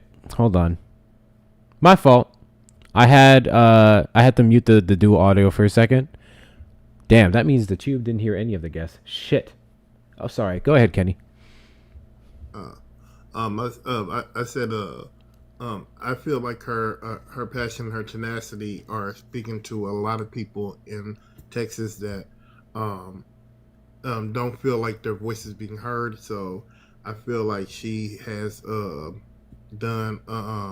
is like I said before, the voice that's needed right now, because there are a lot of people that are upset, angry, and want to push back, and she is representing that willingness to stand up, fight against the establishment and the in this status quo that's being set right now. So yeah. Dan ain't shit. Dan said YouTube Premium, the DNC check landed. Dan, I can't stand ads. I cannot stand ads. On every platform I possibly can, I pay for the ad-free version. Yes, I'm bougie. I can't stand ads. Especially now. Everything's freaking AI. Here in Texas, based off of your location, they will push some GOP shit to you. That's the part that really kills me. I can't do it. Can't do it. I refuse. I pay for ad free on every single damn thing I have, which is not much. I share most of them, but still, yeah, I can't do it. Can't. Nope. Hey, you ever have like not way too much? I don't want to sound like that person, but you ever took a nap after having a few? Mm-hmm. I took a nap. Good. Sounds like you needed it. I'm back, baby. No. I want to hear from some Talarico folks. Please don't be scared. Don't be scared because we got 3 niggas up on the panel for Crockett. I'm open to Talarico. I like Talarico. Don't be scared. If you're voting Talarico, it doesn't have to be a debate. I want to be super duper duper duper duper clear. If you're voting for James Talarico, good. We have 2 great candidates. I really don't care who you vote for. I do care about why you choose one over the other. Those are the answers from white liberals that I find super duper interesting. Super duper interesting. But no, Texas is going to be better off regardless. I agree. I mean, like I don't have a problem either way it falls. I mean, because I think they're both excellent candidates. But I just feel like for this moment, for me, she's the right choice. No. 6,000%. 6,000%. On that note, it doesn't look like anyone else is going to request up, so that's fine. Can we get these journeys knocked out? We have about 64 of them, 64 more of them. I'm going to go ahead and conclude here. once we get those little thingy-majiggies knocked out. Also, guys, friendly reminder, if you'd like to click in the top left corner, hit my name. You'll see the gift gallery. If you want to knock out anything in there to support the platform, keep us out in the FYP. I would greatly appreciate it. The algorithm started off real fucking weird today. It's going to be that way for some time as they're figuring out some changes. I figured the live would be a little bit more low-key because Trump's not on the damn background. I'm fine with that. I think this is important, and I'm very glad that I saw as many Texans as I did. That's exactly who I'm trying to reach. I'm undecided. Yeah, that's cool. Will we get to discuss the gubernatorial race? Barely heard anything about it. Yeah, that's something I'll get into for a bit. After that debate, I vote for Crockett. If I were there, it'd be for Crockett all the way. Yeah. Crockett has the name recognition as well. She has the name recognition as well. Don't let these like clips from Jubilee and other pretty big platforms fool you. Talarico's a newbie. Some Texans know him, but even then, a lot of Texans have no idea who he is. Crockett has that name recognition. That helps. A lot. I keep hearing people say that, oh my gosh, he's so progressive. He's so amazing. I'm like, what has he done? What has he done in Texas? What has he done? I don't necessarily understand the progressive argument. I think he's very moderate to me. Yeah, I think he's fantastic, but the most progressive thing we can say about them both is what? Medicare for all? I guess. Yeah, I guess. That's literally it. It's Medicare for all. Has Jasmine ever taken a picture with somebody from AIPAC? AIPAC specifically, no. Other Jewish leaders, yes. Okay. That was funny. I was wondering. W's in the chat to Ben for the $5 Venmo. Thank you for what you do. I do my best, Ben. W's in the chat to you. W's in the chat to you. I appreciate your support. Yeah, I'm gonna be honest with y'all. I don't give a fuck about AIPAC right now. Me neither. I'm and I hate saying making it I sound like do. that, but I'm a I don't leftist. care. I mean, And I care. we care, but to an extent. And to the extent that they're weaponizing it against Jasmine Crockett, fuck that. That part. That's the whole point. Yep. That's what we're highlighting. That's the whole point. I think Exactly. it's an extreme double standard that they have placed on this woman. And I'm hoping that no one purity tests her to the point to where they think that they have to sit out this, because why would you want to keep Cornyn in? Cornyn, I always mispronounce his name. Got it. What is it, Cornyn? Corner. Yeah. Corner. Okay, Mr. Corny Man.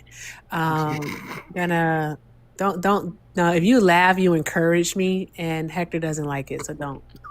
Okay, you can't laugh. All right. I don't live in Texas, so my opinion really doesn't matter.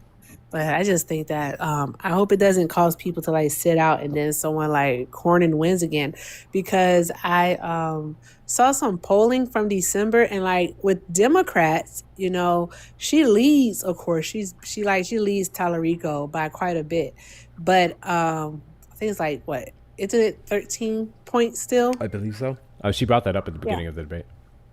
Awesome.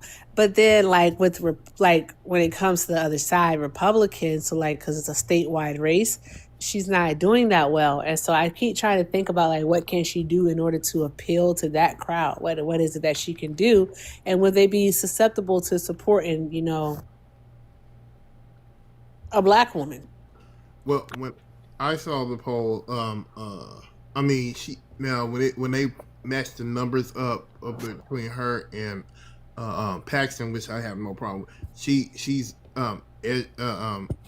like edging out Paxton by a few margin points. I saw. Is that still the current one? And then I think she's like behind when it comes to Cornyn. What poll was that again? Because I saw it blasted everywhere last week. It was on when I saw it was on CNN. CNN. They were comparing. I don't know why CNN was comparing like this early, but CNN. it was a poll that it wasn't a CNN poll. It was like I think it was QPAC or something like that. I can't remember, but everywhere was showing it. MSNBC, all and everywhere it was a poll, but she's beating Paxton, but she. Thank y'all for the journey. He's she's almost behind. there. 19 more. She's like behind, like about like 6 points behind Corner or something like that. I'm not worried about. I'm mostly worried about the Democratic debates right now. I think after March solidifies who's going to November, we're going to see them aggressively ramp up their campaigns. We're going to see them get some more funding. I don't really care about the polls with Democrats versus Cornyn right now. I'm more concerned with the internal part, and then we can get to him because Cornyn fucking sucks. He fucking sucks. Most definitely. They just have to get the right campaigning out. I don't live in Texas. I got to keep telling myself that. Well, you're up here, and yeah, I appreciate your perspective. There's no other Texans coming up, so what do you got? No, it's just that because you just said that we can focus on the whole after the primary to see who becomes a candidate, which I do feel is valid. It's just that she has to get the ball rolling because before you know it, November will be here. 6,000%. And I don't want a Kamala thing to happen. Thank you, Lone where Wolf. people say they didn't vote for her because I didn't know her. I didn't know who she really was. I didn't know what she stood for or what she wanted or what she wanted to do, all that jazz. So it's like, I want her to get out there. But again, I don't live in that state, so I don't see the ads. I don't see what it is that Jasmine is doing. Yeah, she's behind on the ads here. I was just going to say, and this has been one of the things I've been complimenting Talarico for. And again, this also has a lot to do with algorithms and stuff, to be fair.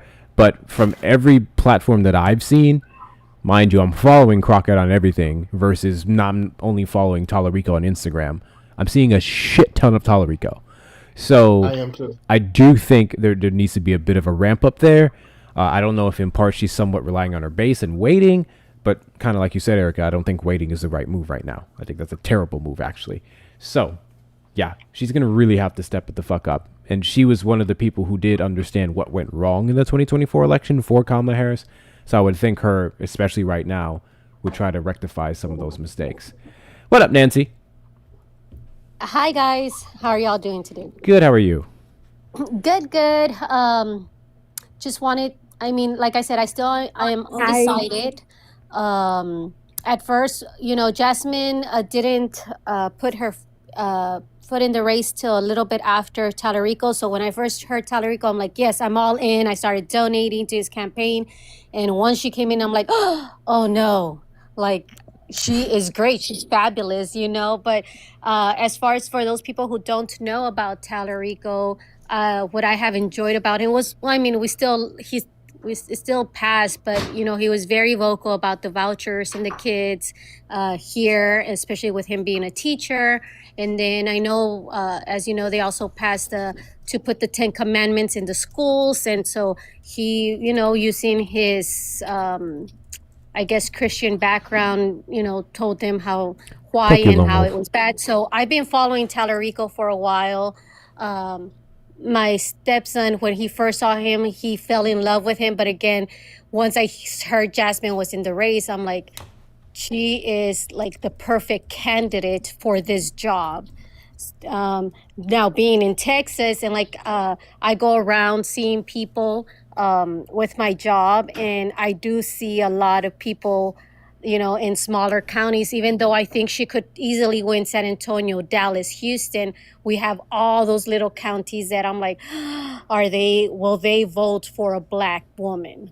And that's always what I'm scared of. And I'm willing to go out there, and I had told myself I'm going to go out there with a microphone and just tell people to vote and, and to see, I've been learning how to speak to people as far as politics, because I'm not as polished as you guys. I am very emotional, and that's why I'd rather not talk to people about it. So, like I said, I'm still undecided, but in the back of my mind, it's like Jasmine's the right person for the job. Yeah, and Opinionated brought up some good points. Like I said, when it comes to his local district, locally in Texas, Talarico's done some pretty cool things, particularly leading the charge against Paxton. That is correct. I do agree with you as well when it comes to Houston, Dallas, so on and so forth. I do think Talarico may not get those versus Crockett. I think we're going to see an interesting turnout in the more rural areas for Talarico, but we know why, right? He's a white, calm Christian dude. So that's expected. But that's the areas as well that Crockett's really going to have to like hit. I don't know how she's going to do it. I haven't seen any memos internally or anything about that approach. So it's going to be interesting, but she can't sleep on it. That's the big thing. She absolutely cannot sleep on it. Thank you so much, Lone Wolf, for the coin bot. Thank you so much. No, I agree with E because like you said, I haven't seen Talarico everywhere. I mean, like when you watch Tubi, you watch any streaming service, he's popping up. I mean, I follow Jasmine just like you. I follow her on everything, and I'm not, hardly seeing anything. So she's definitely going to have to step up there. But I definitely do believe that she can win, like the DFW area. I believe she can win that hands down. Oh, she's got DFW. Oh yeah, that's not even 100%. A question. That's not going to be the challenge. Yeah, that's not a question. I would like to address the advertisement thing or the ads real quick. Something to keep in mind is that Jasmine is still in session. I think the House is on recess right now, but she is still having to regularly be in session. Thank you for the fireworks. Texas legislature has been out of regular session since April, May of last year. So Talarico's had a lot more time to be able to do that and focus towards that, whereas Jasmine, kind of like how we saw with Harris back in the 2024 campaign, right? She had 107 days to get all this shit together, and she was having to focus on being the vice president, taking care of those duties, as well as getting ads together and doing her tour and all of the other things. So I think that's kind of something important to keep in mind when it comes to why haven't we seen as many ads for Jasmine Crockett. I agree. That's a good point. Very good point. Very good point. I remember her speaking on the fact that she wasn't even sure about this decision. It was a big move for her. But guess what? That gerrymandering bill, HB4 or SB4, I never remember if it's SB or HB, that pushed them both. HB4. That pushed them both in a position, more so Crockett, because I think Talarico was always kind of eyeing it. Crockett was good where she was at. She wanted to do more for her district, but this bill happened, so that makes sense. Also, I see people asking in the comments, when does the Texas legislature work? This is per the Texas state constitution. They meet for, I believe it's 180 days every other year. So every 2 years, they work for like 5 to 6 months, and that's it. Outside of that, everything is a special session. Okay. On that note, I'm going to go ahead and do final thoughts, top to bottom, starting with you, Nancy. Oh, final thoughts.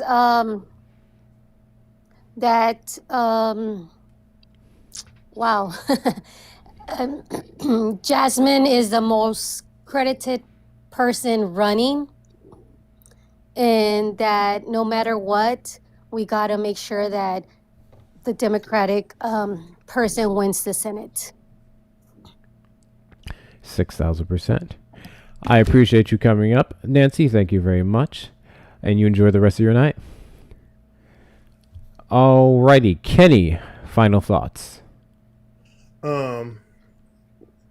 Like I said, either one of these candidates will be awesome. But if we want to see one of them win, we're gonna have to get out and do the footwork and help them register voters, get people energized for this race, and actually do the legwork. I mean, and actually be present, your Democratic headquarters and all that kind of stuff, do phone banking and all that.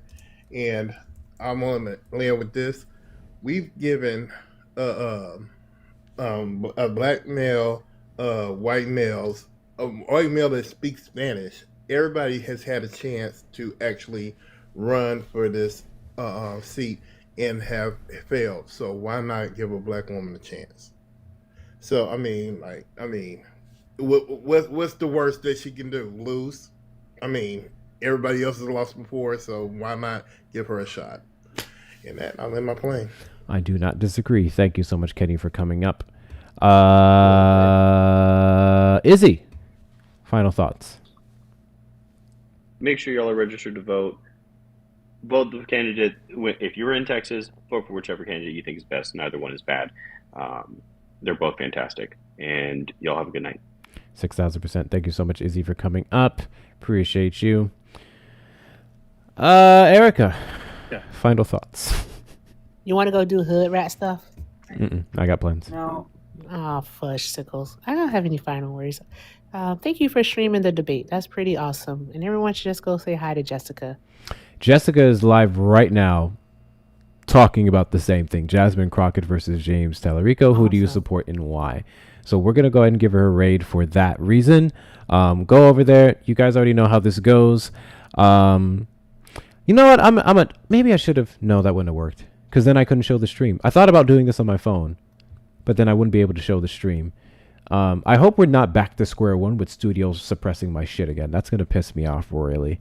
But with that being said, W's to everyone who came through. W's to the Texans. You guys know what to do. First and foremost, check your registrations regularly. Texas is actively trying to kick people off of their ballot. We just exchanged millions of Texas data to the DOJ to invalidate people for statuses and whatever else. So make sure you're checking your status. And the last day you have to do it is, well, I'm going to say the 1st, but you have the 2nd. February the 1st. Make sure you're registered to vote by then for early voting starting on the 17th. Okay? And again, whoever the fuck you vote for, by all means, make sure you know what the fuck you're voting for and why. That's what I won't tolerate. Support whoever speaks the best to you. Regardless, they're both going to be fantastic candidates for the state of Texas. Like I said, we're going to go over to Jessica Simone's live. But finally, last little PSA. If by any chance you're not following me, hit that follow button in the top left corner. We are live every single Saturday at 3 p.m. CST and randomly throughout the week. Send your daily heartbeats if you haven't already. I did upload a new video. It is a live clip. It is ridiculous. So those of you who may not be going to Jessica Simone's live, make sure you go to my profile and you watch my latest video. Greatly appreciate your support there.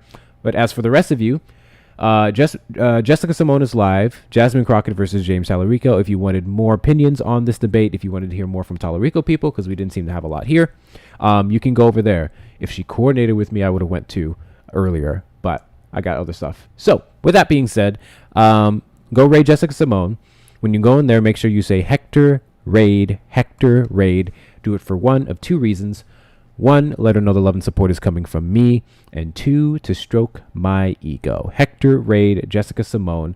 Jessica Simone is over on the Tube side as well. So exact same username. You guys can raid her too. On that note, I will catch y'all later, probably tomorrow. We're going to get back to the Trump debates. I'll see y'all later. Raid Jessica Simone.